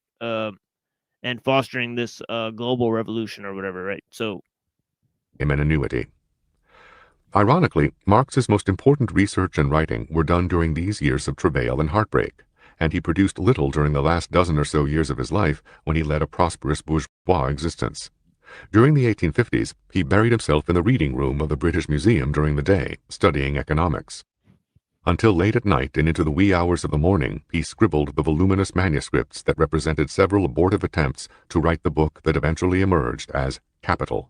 Engels wrote little during this period, when he was working as a capitalist in Manchester and underwriting Marx's efforts in the communist cause of overthrowing capitalism. Physical ills dogged Marx increasingly with the passing years. His irregular sleeping habits, alcohol consumption, and lack of personal cleanliness or exercise may well have contributed to these, as his improvidence made his family prey to hunger, disease, and the deaths of 3 children in infancy and early childhood. But he blamed these tragedies, like most of his troubles, on other people. The death of his infant son he blamed on bourgeois misery, which he apparently considered also the cause of the boils that covered his body, for he promised to make the bourgeoisie pay for them via his revolutionary writings. Marx repeatedly denounced creditors who insisted on collecting what he owed them. He even lost his temper at his wife for her bouts of tears in the midst of mounting tragedies. Even during the long years of poverty, the Marx household had a maid, Helene de Muth, better known by her nickname of Lenchen. She had been a servant of the elder Baroness von Westphalen, who in 1845 sent her as a present to her daughter, who was unprepared to take care of children or a household. Though the Marxes were seldom in a position to pay her, dear, faithful Lenchen remained in their service till their dying days, and then went to work for Engels. In her youth, she passed up suitors and other opportunities for jobs to stay and serve the Marxes. In 1851, during the most desperate period of the Marx family, when Marx's wife was pregnant, Lenchen soon became pregnant too. Only a few friends knew of the child's birth. He was sent away to be raised by a working-class family, and there was no father's name on the birth certificate. Marx's wife was told that Engels, a bachelor, was the father. But long after the deaths of Marx and his wife, it came out that in fact the father was Karl Marx. Engels confirmed it on his deathbed to Marx's tearful daughter. In his life he had taken the blame for Marx in order to save his friend's marriage, but in death Engels was apparently not prepared to take the blame forever. The child himself, Freddie Demuth, grew up with no relationship with Marx and never visited his mother as long as the Marxes were alive. Only after their deaths, when Helene Demuth became Engels' housekeeper, did the boy begin visiting his mother, entering and leaving by the back door. He was sacrificed first to Marx's convenience, then to Marx's image. His mother apparently loved him. When she died, she left everything to him. So, story of Marx's illegitimate son. I mean, it's tragic. I mean, obviously, yeah. Marx's human relationships in general were self-centered, if not exploitative. When his wife gave birth to a child who died immediately, Marx briefly mentioned his own reactions in a letter to Engels, so totally ignoring the effect on his wife that Engels' reply reminded him that, "You don't say how she is." In 1851, at the age of 33, Marx wrote to my mother threatening to draw bills on her, and, in the event of non-payment, going to Prussia and letting myself be locked up. When his mother refused to be blackmailed this way, Marx complained of her insolent reply. After his mother later died in 1863, Marx's letter to Engels was a model of brevity, wasting no sentiment on the old woman, and focusing entirely on getting his inheritance immediately. Nor was this the only occasion when death in the family was seen in purely economic terms. Earlier, in 1852, he referred to some good news, the illness of my wife's indestructible uncle, and added, "If that dog dies now, I'll be out of trouble financially." Because Marx wanted German socialist Ferdinand Lassalle to find me some literary business in Germany to supplant trigger warning. my diminished income and increased expenditure, he cultivated him with flattery to his face and contempt behind his back. Marx referred to Lassalle's book on Hegel as an exhibition of enormous erudition when writing to Lassalle, and as a silly concoction when writing to Engels. Marx added that Lassalle was a Jewish nigger, based on Marx's analysis of his appearance. It is now perfectly clear to me that, as testified also by his cranial... Not even DK's original. Yeah, hopefully we don't get struck for that. But yeah, a J-ish N-word is what he referred to LaSalle as. And yeah, we won't be pulling up the letter, but yeah, it's fascinating. Yeah, but yeah. Dude is a complete Marx. Well, he's Marx. Marx is a complete narcissist. Yeah, he was a Jew, right? His father was Jewish, so it's kind of weird for him to use that terminology, J-ish N-word. Obviously, Marx wrote anti-Semitic literature, which is like extremely strange. I think it was like really strange. Yeah, yeah, and it's even strange for Martin Luther to have written such literature because like he recommended like studying the Kabbalah and stuff, right? And he had friends who like studied the Kabbalah and like, you know, studied with rabbis and stuff. So it's really weird for them to then complain like, oh yeah, well, the Jews, I mean, it's like, what? It's like, you mean where all you know, where you got your whole knowledge from? I mean, I don't understand. I mean, Row, sad drum bone. Right, like formation and hair growth, he is descended from the Negroes. But yeah, they might say J-ish N-word again, so trigger warning.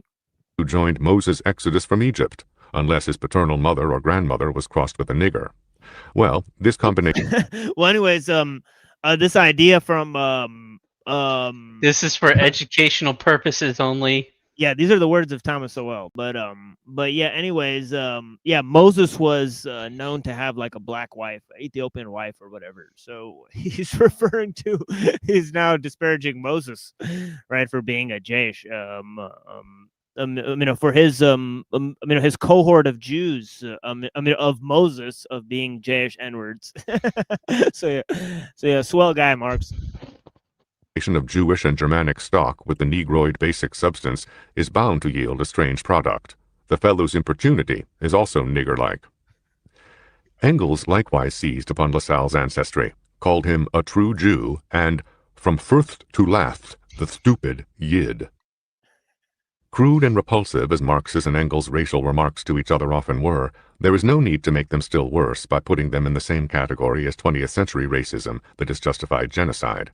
Marx's much criticized essay on the Jewish question, for example, contains clear statements of his distaste for what he considered to be Jewish cultural or social traits, but in the end it was a defense of Jews' right to full political equality, written as a reply to a contemporary who had claimed that Jews should be required to give up their religion before receiving equal civil status.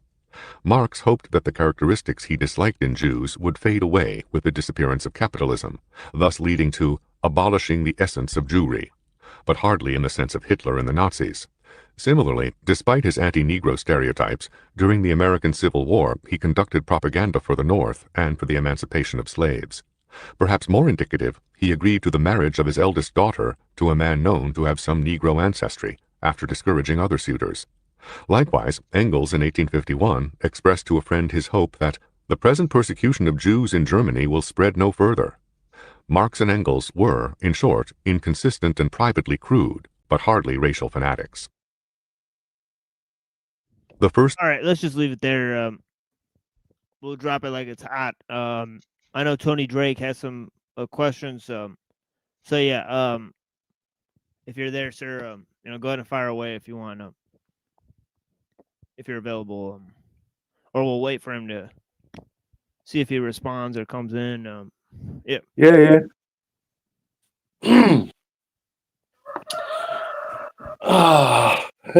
It's tough to know where to start. Fighting the machine. I mean, Exactly. we've got to start actually doing something. I've come up with a few ideas. You can you? Oh yeah, see my glasses? Yeah. Yeah. So I'm legally blind, right? And I can only read certain text in certain places. I'm due in court on Wednesday. But my lawyer's saying I don't need to go to court. It's just a procedural matter, and it'll be postponed, and we'll do this and we'll do that. And I mean, she's told me that this case could go on for 4 years while I'm allowing these parasites to suck my blood, aren't I?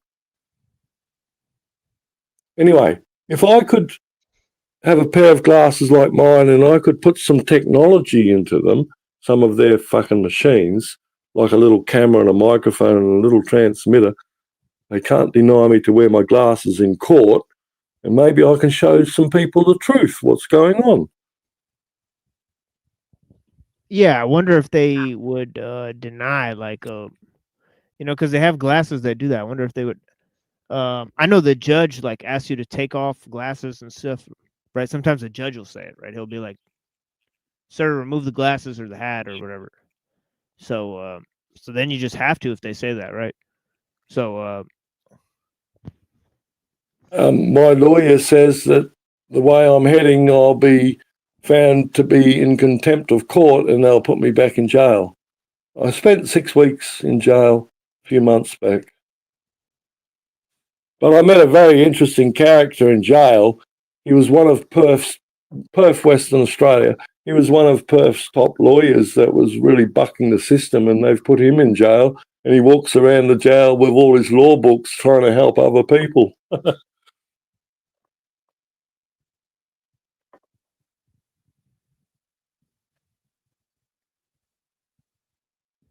yeah, we need to get away. I mean, now I'm corresponding with this. I'm with this character, Paul Enslaved. Maybe he'll know some more stuff about legal stuff. I mean, no, because I think he does look into some of that stuff, the definitions and all that stuff. There is a way to circumvent these legal, characters, cases, and stuff.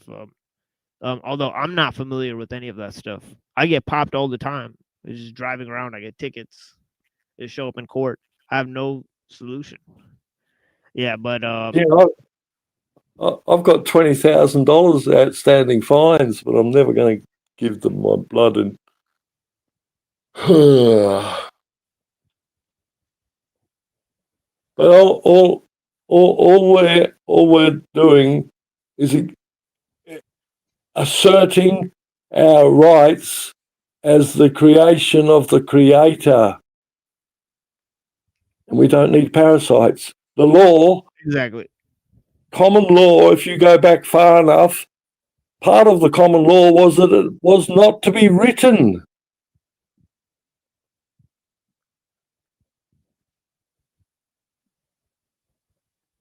Right. It's like oral tradition. Yeah, that's exactly right.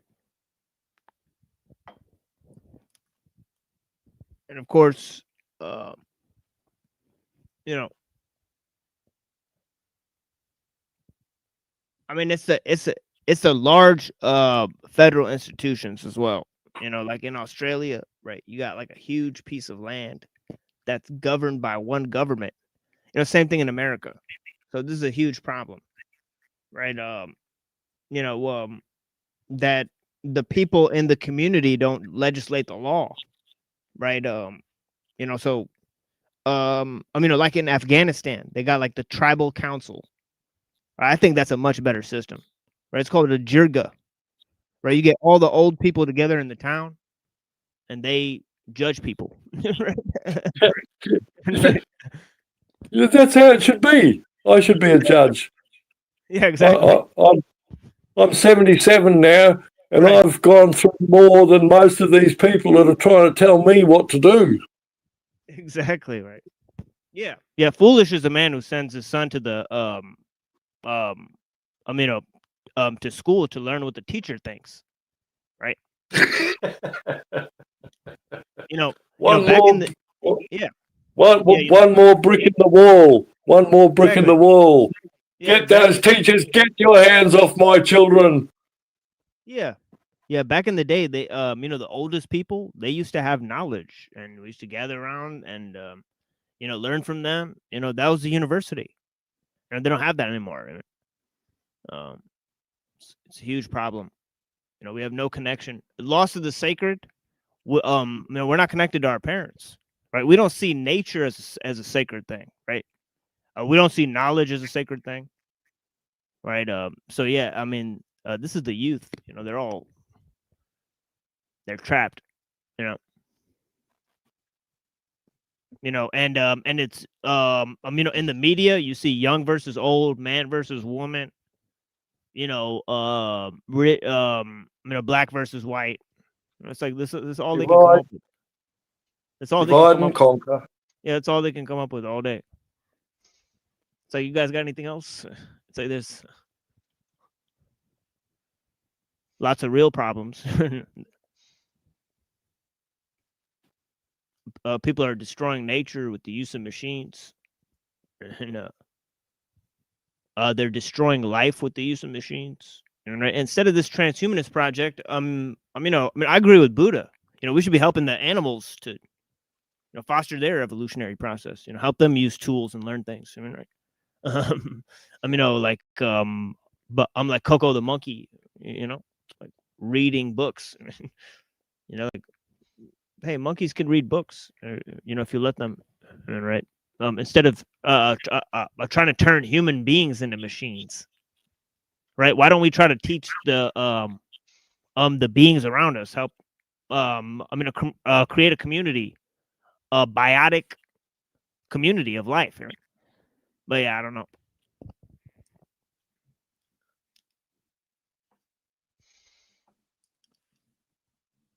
Yeah, the state is combined with the technical enterprise, right? Global corporations are more powerful than governments. This is a huge problem. You know, there is no nation state anymore.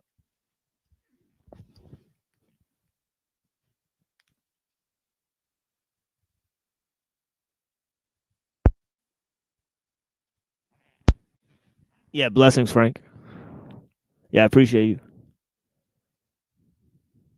YouTube is hiding this show. Yeah, definitely. Yeah, we got Avian out here.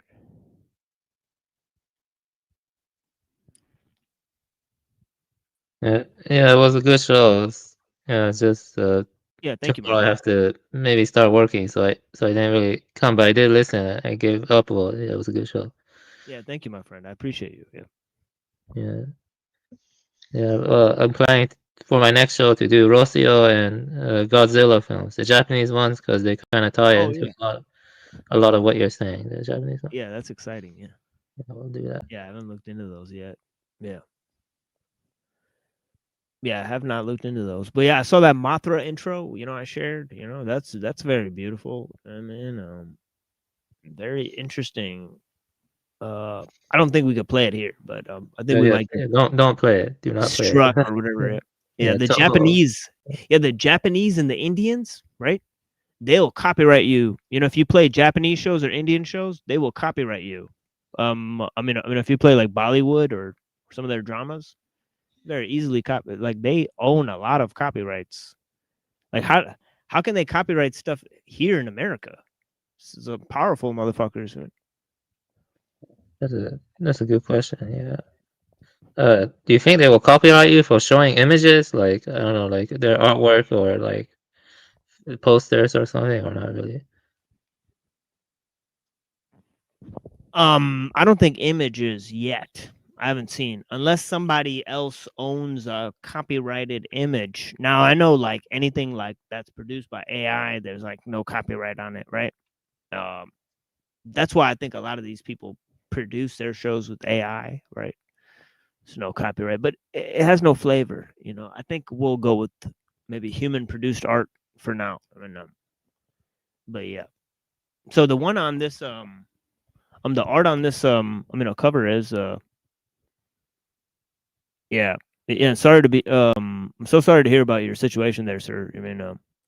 Yeah, definitely vampires and parasites for sure.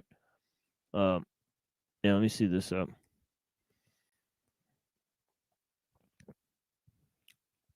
show you guys this. Because yeah, the thumbnail is not AI.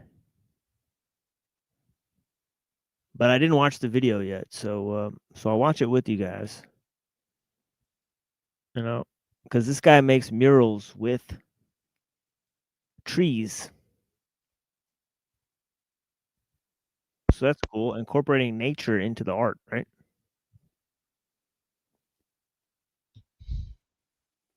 I like that idea. Wonder if I can find this.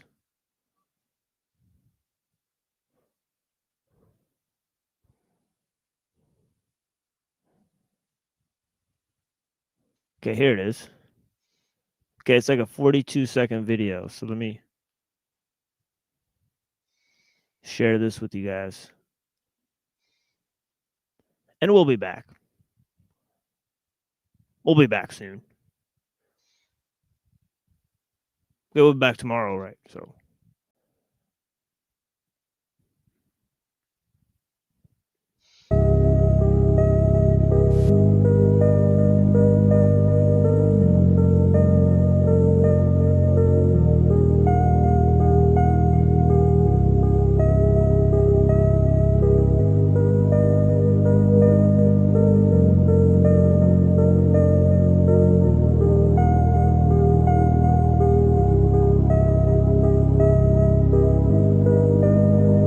So yeah, it kind of looked like AI at first, right?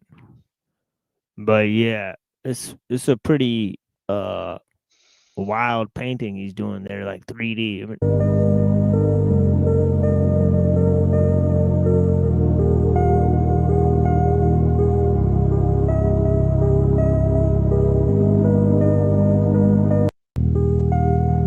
Anyways, It's gonna be a sad state of affairs when we mistake real art for AI. Yeah, so I mainly wanted to show that for Emperor Lorp because he was he was like, "Why are you using AI images?" And so so this guy painted it, I think, right?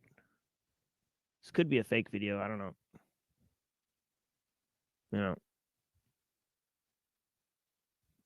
Anyways.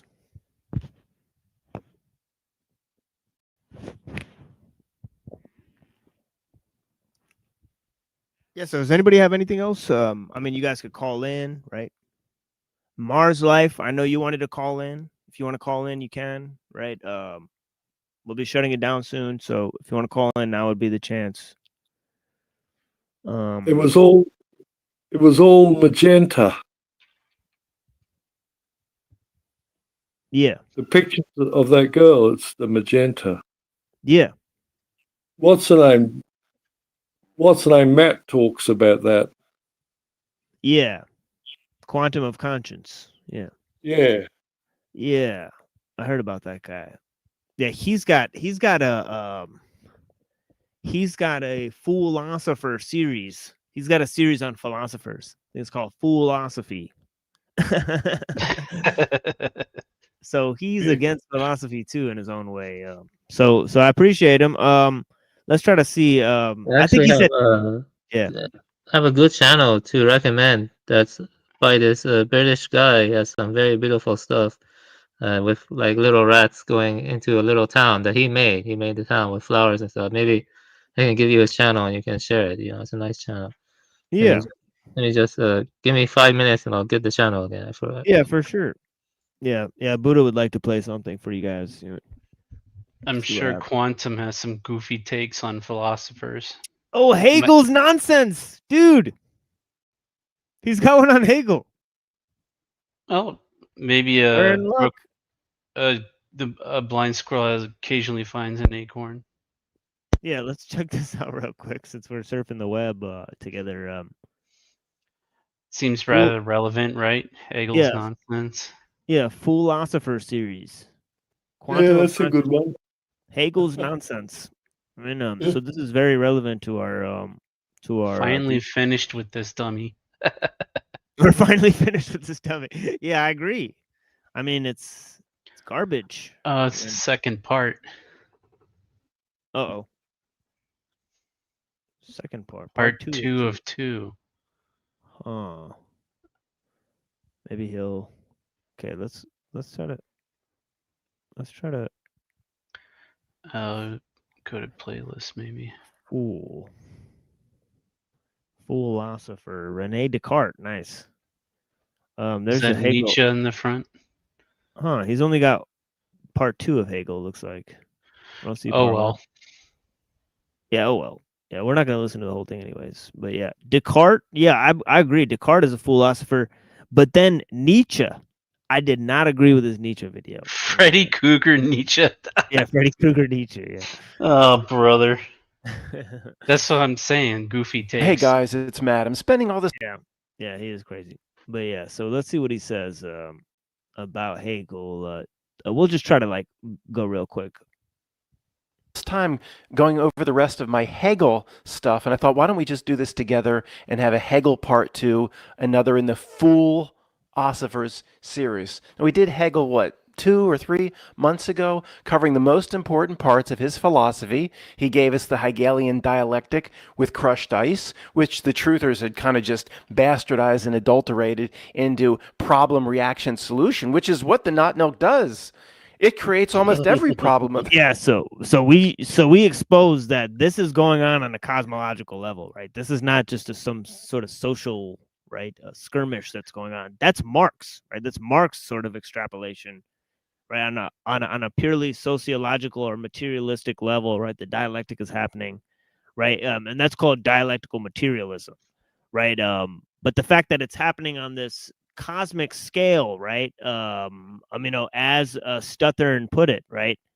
It's existence, non-existence, and becoming as a synthesis of the two, right? So it's a totally much higher level project, right, than they're presenting. So yeah, I agree with them, right? The truthers have marred the Hegelian dialectic, right? They've dragged it through the mud, right? It's actually talking about this something much more sort of Kabbalistic and Hermetic and so forth. I mean, and cosmological. This world, and then offers its solution and makes it more powerful. Of course, he not even a minute, and he's already mentioned Not Milk. It's hilarious.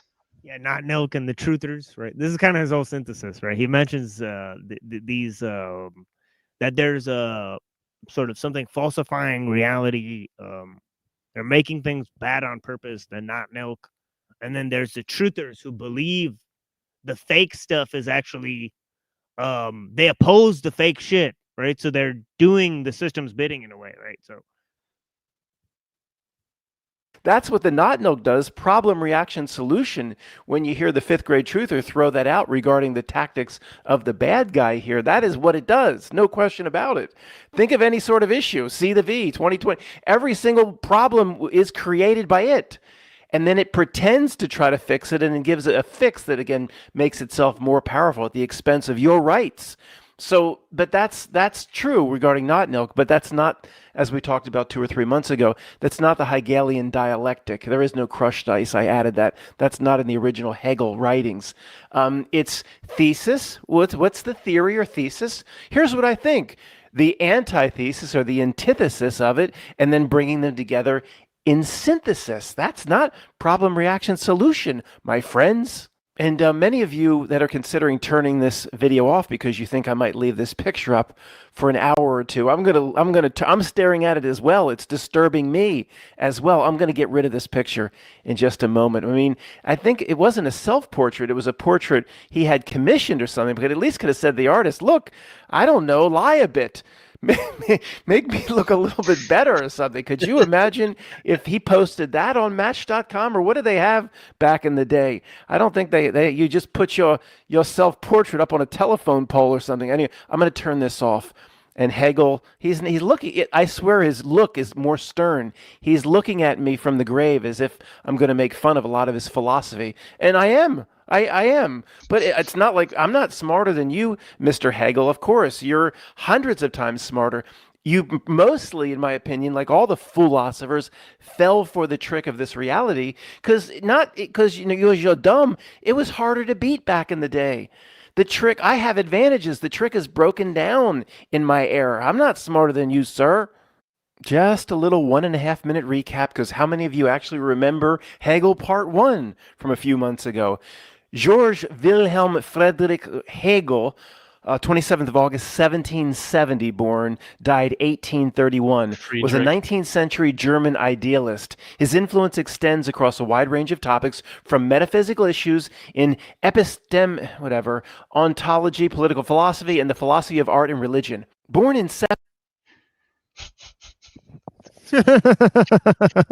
Epistemology, sir. He doesn't like that word. So yeah, funny. Those 50-cent words are getting them. 1770 in Stuttgart, Germany, Holy Roman Empire. What the hell is this? The Roman Empire was that right, Stuttgart, Germany. he said, fuck the Holy Roman Empire. Still going strong. 1770. That's fucked up. That is pretty fucked up. In 1770, that's news to me, but that's not the purpose of this examination. And the poor guy being born in Stuttgart, I knew somebody from Stuttgart. He was a real asshole. During the transitional period between the Enlightenment and the Romantic movement in the Germanic regions of Europe. Romantic movement in Germany, that's an oxymoron that doesn't go together. Hegel lived through and was influenced by the French Revolution and the Napoleonic Wars. His fame rests chiefly upon phenomenology of spirit. That's a philosophy, folks. We'll dive into it a tiny bit. It's almost impossible to understand. I mean, that's why we call these guys the fool-osophers. The Not Milk loves these sorts of egghead presenters because it just is here to distract real spiritual beings into nonsense like phenomenology. Hegel, if you're listening, I mean, if it can't be, if the basic there, probably. Yeah, he's definitely not wrong there. This is it's mostly a distraction. Yeah. Yeah, this is an exercise in inanity. I mean, it's in inanity. Yep.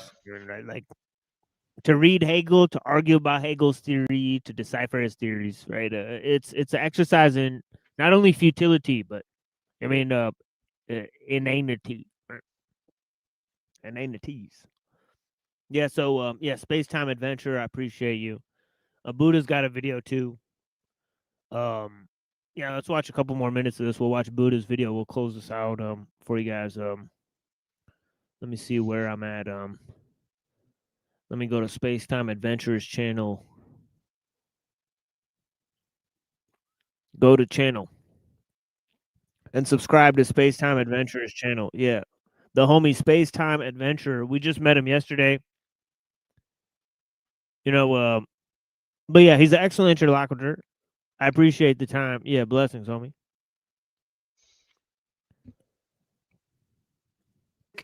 Title of your philosophy cannot be pronounced. It cannot be understood. The science of logic and I was going to say theological. No, teleological. What the hell is that? We'll see together, I guess. Well, as usual, we do this together. Guys, I didn't expect to do this, Yeah, but teleological, right? It's like the communicative properties, right? It's like how they get telephone, right? It's like communication, right?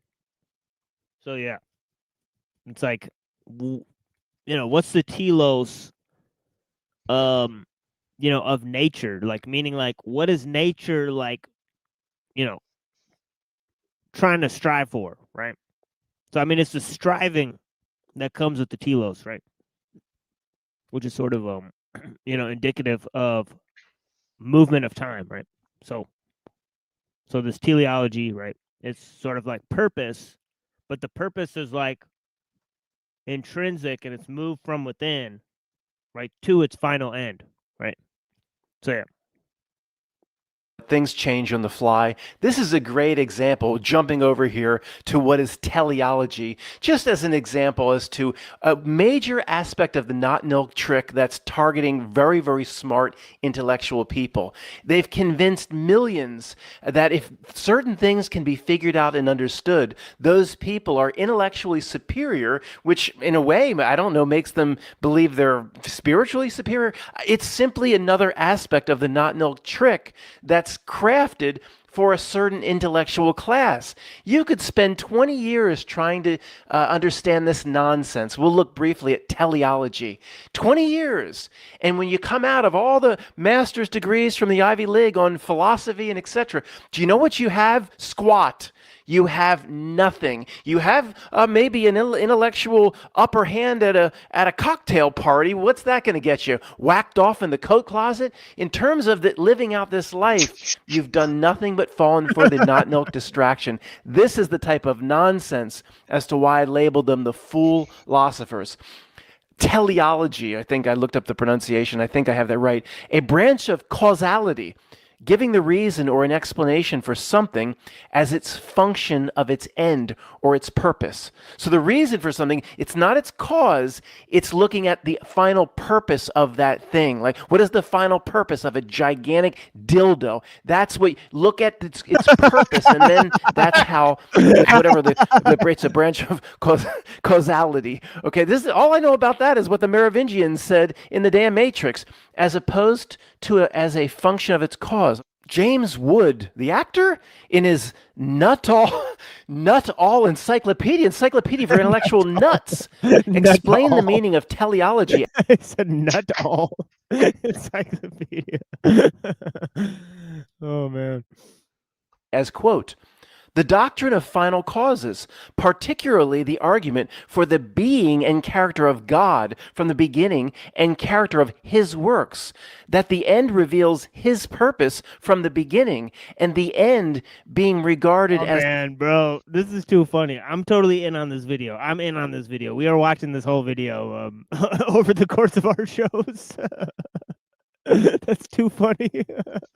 That guy's funny. Oh man, philosopher. Yeah, that is too funny. Oh shit. Oh, I forgot how funny he can be. Yeah, there goes my StreamYard. Jesus. Okay, I'll be right back. Folks. Yeah. Excuse me. Be right back.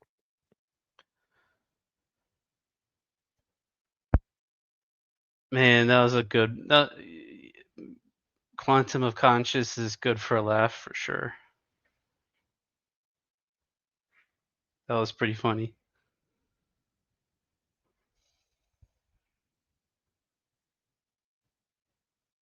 How you going, mate?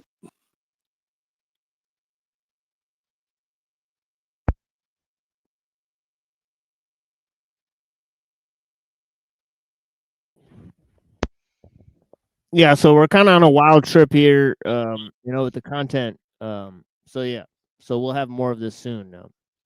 Yeah. Especially tomorrow, we'll be doing a longest stream, right? So y'all come back now. You hear?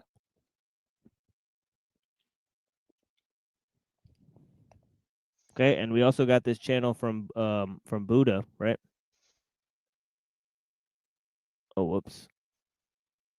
Let me open up this channel from Buddha. Yeah, I might have a look at that. It's just cute stuff, from this British guy. I can show it here. Let's see. I'll make sure. Guy, yeah. Okay, so yeah, you can share my screen. I put it here.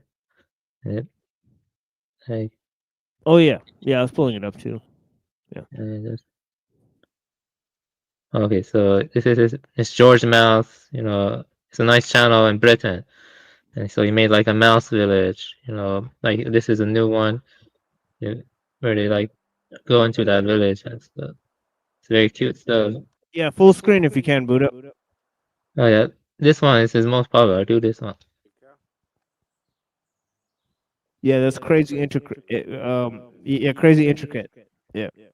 Yeah, I think Tony Drake makes stuff like this too, but it's on a much larger scale. Yeah, it's large scale and stuff. This is a European robin, British robin. And it's a nice aesthetic. They made a village for the. Look at that. He made a tea set for the. Kind of like Bramley Hedge, Bramley Hedge, like that. So. Yeah. Yeah, that's cute. I think that's a cute channel. George Mouse. Yeah, I like that acorn teapot. That's bananas. Yeah. Yeah, basically just makes the teapot. He makes like a village for them, and it kind of becomes like art. Like here, the bookstore, and so that's nice. And some other ones. People can look at the channel more if it interests them. The village can look nice sometimes. This one looks nice. Yeah, it reminds me of like those little boxes, right? Where you had to like in biology class, like reconstruct the ecosystem. You put like a little, everybody had a box, a shoe box. You guys ever do that? Yep. Well, that's it. I just wanted to show that. It's pretty cool. I think the British can have a lot of wit, and a lot of nice, cozy aesthetic stuff like Cotswolds. So Cotswolds is very nice. Nice here. Stuff. Yeah. Tony Drake, are you from Britain? I'm just curious. He's from Australia, I believe. He's from Australia. Oh, yeah, Australians have close connection to Britain, British culture. Yeah, I spent a bit of time in Britain, my teenage years. Yeah, that's cool. Yeah, that's nice to hear. Yeah. I would like to visit Britain, like Cotswolds, and there's another area I forgot the name that famous poets would walk on. I forgot the name of that place in Britain. Keep forgetting names. My memory is getting worse.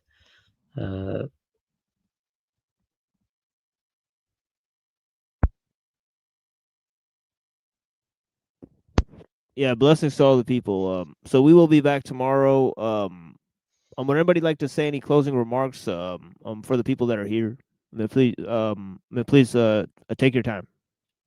For all the people here.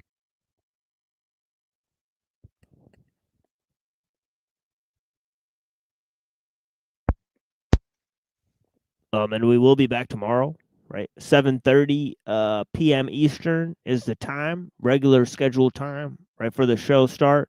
I know a lot of people are having trouble making it up here because we just recently changed the time from 9:15 to 7:30, right? So yeah, we're starting almost 2 hours earlier. Okay. So yeah, would you guys like to say some closing remarks?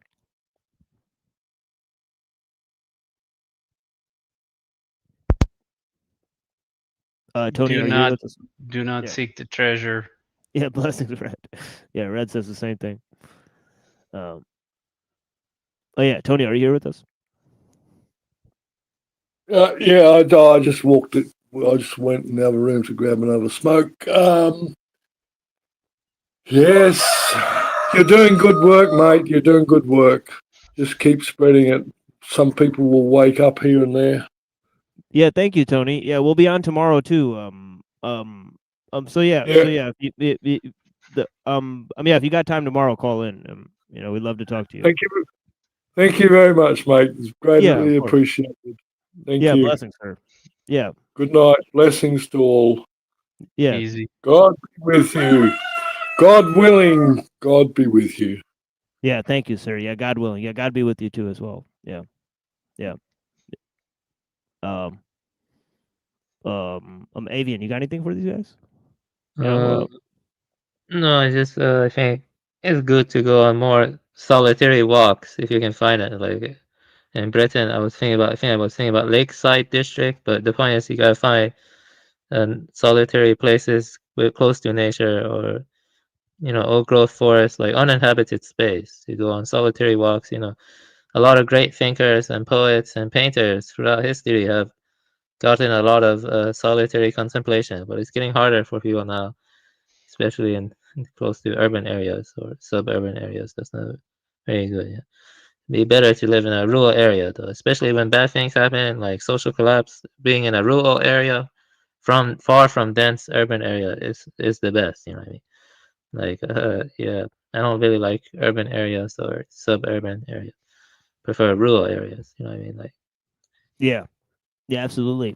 Yeah, I found that that documentary on the city, by Lewis Mumford to be so useful. So many different aspects he talked about there. Yeah, that's why I call that one guy stupid, because the way he was talking about Mumford was stupid. You know what I mean? But yeah, but, oh yeah, the gay troll. Yeah, definitely. Yeah. Well, that guy used to work at Chippendales or whatever. So I don't think he's a very high quality participant. I think he's like maybe he's one of these crisis actor types on these panels. They look like you've seen them in a movie or something. They look like it's like this is not a real person. It's like AI filter. Well, that's my closing remark. That's my closing remark. Yeah, blessings, Buddha. Yeah, peace. All right, and the rest of you, thank you for joining us here on The Machine Lies, where we talk about the lies of the machine on the machine that lies. And I hope you guys have clarity to see through the lies, my friend. The first step to blinding somebody is getting them to open their eyes, and the first step to seeing beyond the programming is to realize how you've been programmed, right? So let's concentrate on Alul and some other guys, tomorrow, and we'll be back with you guys. Thank you. Blessings. Of course, we got the wake up call for you guys. Thank you guys for being here.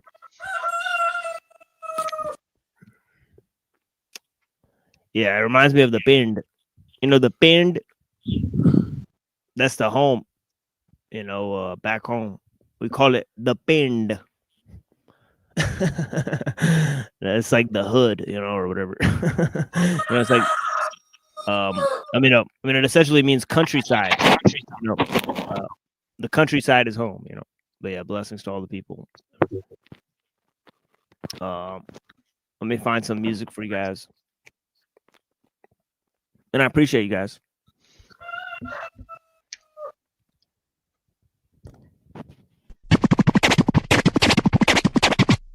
For the first time, some of you never heard of me. Some heard of me, some hate me and wanna bury me. Some love me, some think highly about me. Some doubt me, some can't live without me. This ain't about me though, this is about life. This is about country days and city nights. This is about hungry kids and battered wives. This is about hustling and robbing to stay alive. This is about choosing your path and staying clean and eventually come out on top, you know what I mean? The hood's foul, walking over crack valves. Moms made our way out, but we couldn't stay out. But I love the hood never play out. But I gotta raise my kids far and way out. This ain't about pop lines and punchlines. This is about feeding the kids kids at dinner time. This is about feeding their body, feeding their mind, and building up a militant mind for our kind. Came in jail a caterpillar, left with black wings, cocoon.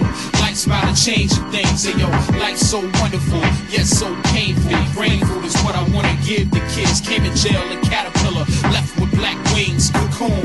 Life's about to change things, and yo, life's so wonderful, yet so painful. Brain food is what I wanna give the kids. This is about as rare as snowfall in Miami. Leave you all struck when I conduct my street sermon. Sex, violence, drugs, and materialism. Children are born into the struggle to die or go to prison. Some make it by the grace of Allah and still living, staring to the face of the demon and slay the wicked. My pen is like the pulse of the street, cure for the sickness. Can never compromise my words for all the riches. Keep it gutter till the day of my death, rise to the heavens. My heart goes out to them kids with no parents. You can make it even though success seems transparent. You can make it even though it seems you swimming against current. Descendants of slave, brave, alive and kicking. This for mothers with the shopping cart with one wheel missing, walking with their kids through the city of sin, single and still making it like my sweet mother did. This is for brothers in the struggle, fathers that stick around, dudes that lost their way but now they found. Came in jail a caterpillar, left with black wings, cocoon.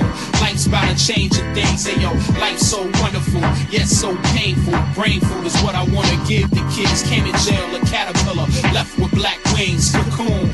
Life's about to change things, and yo, life's so wonderful, yet so painful. Brain food is what I wanna give the kids. I brainstorm out of the norm, my thoughts form distinctive visions, the beats, the platform. I'm a stellar man, never sell my soul for a couple grand. Keep it true, even if I only got a couple fans. And state greens, this was all a dream. Too far away for me to even touch a feel. Could give a fuck about platinum or gold. I just wanna be heard. This one here's for my mans up north, on a pole bar trying to work frustration off. And they selves writing letters to their girls at home, on the gate arguing over videos, in the yard hitting the bag trying to stay on their toes. My pain is deep and my mind's demons to beat, hurdles to leap, promises I gotta keep.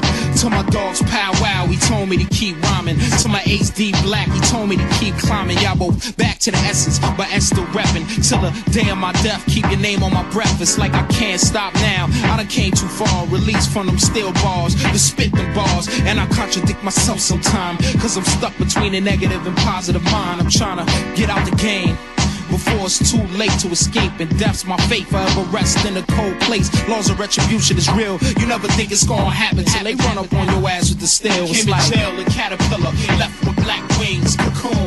Life's about to change things, and yo, life's so wonderful, yet so painful. Brain food is what I wanna give the kids.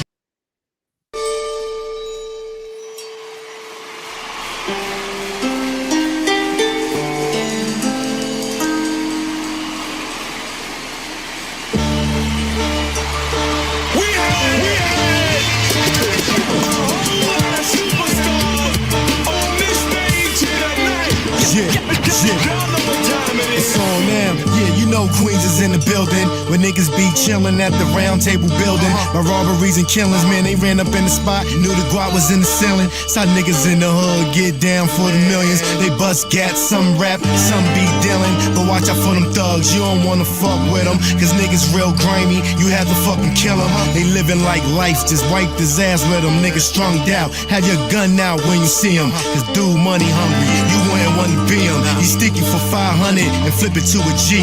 Put dope in the bags and sell it in the streets. He known as a hustler, watch it, he'll cut ya. Dig in your pockets, turn around and gun butt ya. Running game when your brain is street hustler. Yeah, bad motherfucker.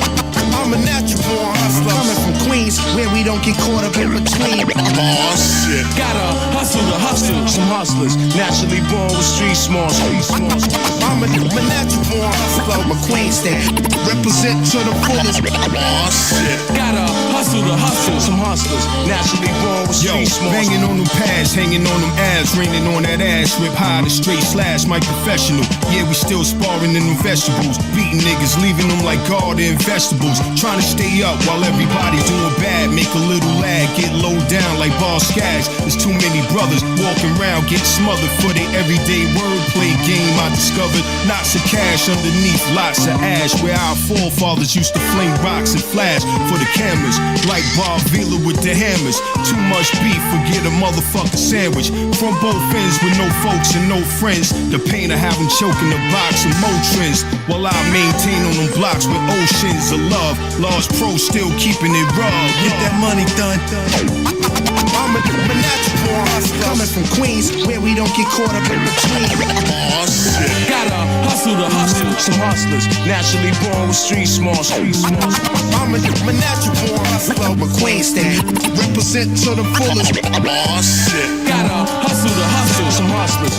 I'm from NY, but thorough niggas get that money. Call me the ventriloquist, the way I talk with the dummies. Dummy G ain't running no sideshow act. Think it's a game till I put one in your chest and make your eyes roll back. Reppin' Corona Queens, Nova Boulevard. You can let your chrome scream or you can get bullet scarred. You like Duke Spade here, it's nothing to pull a jar. Cause niggas know the shit come out that map fully hard. But no problem, better take notice, you notice and learn to focus your hands. Niggas watching the time, you niggas learn you a line, you know how to design move. Real dirty with it. Niggas will leave your ass for somebody to find you. Here you get nowhere but all the front. You either hustling up a mile a minute or shaking down something. Lean a shack body waiting and weighing down something. For real, telling you boy, you better move with the function. Feel me? I'm a natural born hustler. Coming from Queens, where we don't get caught up in between. Oh shit. Gotta hustle to hustle. Some hustlers, naturally born with street small. I'm a natural born hustler with Queens State. Represent to the fullest. Oh shit. Gotta hustle to hustle. Some hustlers, naturally born with street. It's a killer shit, dog. No doubt. The undisputed. For street niggas living with their lives on the line. For young guns coming up during these times. For police who find drugs letting niggas slide. For niggas out slinging like 4 in the night. For your mans not snitching when the pressure is tight. For pistols that don't jam when it's time to strike. For bootleg liquor on a Sunday night. This be the realest shit you heard in your life. Yo, when the gas refill, your cash get pilled, and that's the deal. Fuck the bitch ass and switch fast niggas that lack the real. When the slugs burst, G-Rap be aiming at your mug first. Niggas is bloodthirst, we see who get plugged worse. We dug earth to place you, put the nickel platers to your facial. Bullets ain't racial kid, they only hate you. My nine seem like it's a time machine, BC date you. Jacking you more than Ripper, my fifth's an organ shifter. The human organism lifter, you'll be hearing organs if you're leaving orphans. If you let these fools hit you with a law split you, a forfeit you. The bump heads, but those that don't let accurate shots in back of your knot. Leaving one dead, G-Rap havoc a prodigy. Let's put these bitch niggas where bodies be done. Yo, if it gotta be, it gotta be, it gotta be. For street niggas living with their lives on the line. For young guns coming up during these times. For police who find drugs letting niggas slide. For niggas out slinging like 4 in the night. For your mans not snitching when the pressure is tight. For pistols that don't jam when it's time to strike. For bootleg liquor on a Sunday night. This be the realest shit you heard in your life. When the gas spits, some niggas get blown off the atlas. The hackers, unsolved mystery. Reenactments, get practice. What you lack is you think like the average. Jake's dumbfounded, leaving crime scenes can handle. Nothing but cannons, got conspicuous. Like a laminator branded with the cereal scratch. Bad apple out of the batch. Done it maybe like that. If I could push back the clock, probably leave it like that. Drug love for my niggas, G.O.D. Todd, Liddy, and Twin. The Twin is not here, plus my kin. Killer be forever with me. Quick to set it with me. Execute me, they show love throughout the years. When you got guns, we got guns. The serious ones. Leave foul powder stuck in your lungs. We come from where niggas look out for they dun-duns. Love never disrespect, they niggas will redirect. For street niggas living with their lives on the line. For young guns coming up during these times. For police who find drugs letting niggas slide. For niggas out slinging like 4 in the night. For your mans not snitching when the pressure is tight. For pistols that don't jam when it's time to strike. For bootleg liquor on a Sunday night. This be the realest shit you heard in your life. Never prejudge, it be the humble that'll squeeze slugs. It be the ones standing still that'll peel guns. Spill blood for my thuns, thuggin' for me. Man, you don't wanna get involved, fuckin' with P. I spend more nights illin', less nights chillin'. The more shots they hold, the better they feel it. What be the dealings? So killers like to hide behind specs. Others got blatant disrespect, and the rest are so young that you wouldn't even expect to be bursting off guns like a Vietnam vet on the steps, sitting in the staircase bent, thinking on ways to take another man's head, go to war with niggas that's against what I rap. I settle things with a heavy metal fifth, change clips, switch clothes after I spit, place niggas back in their space. Fuckers on your mind, kid. For street niggas living with their lives on the line. For young guns coming up during these times. For police who find drugs letting niggas fly. For niggas out slinging like 4 in the night. For your man's not snitching when the pressure is tight. For pistols that don't jam when it's time to strike. For bootleg liquor on a Sunday night. This be the realest shit you heard in your life.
Welcome to Central Industrial, part of Correctional Services' rapidly expanding network of new generation facilities dedicated to the goal of humane containment.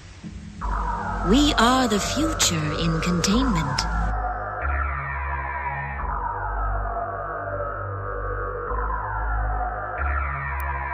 Welcome to Central Industrial, part of Correctional Services' rapidly expanding network of new generation facilities dedicated to the goal of humane containment. We are the future in containment. They've been saying it started at the beginning of the year, but that's not true.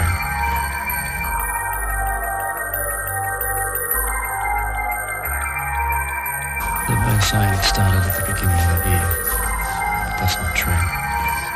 Welcome to Central Industrial. We are the future in containment.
been saying it started at the beginning of the year, but that's not true. It started a long way before that, about 3 years ago. They started bringing in a different kind of inmate. They brought in the hardcore subversives, young punks, and they knew what they'd become. What else could they become? Punks with chips on their shoulders, killers for heroes. It's crazy. They've been saying it started at the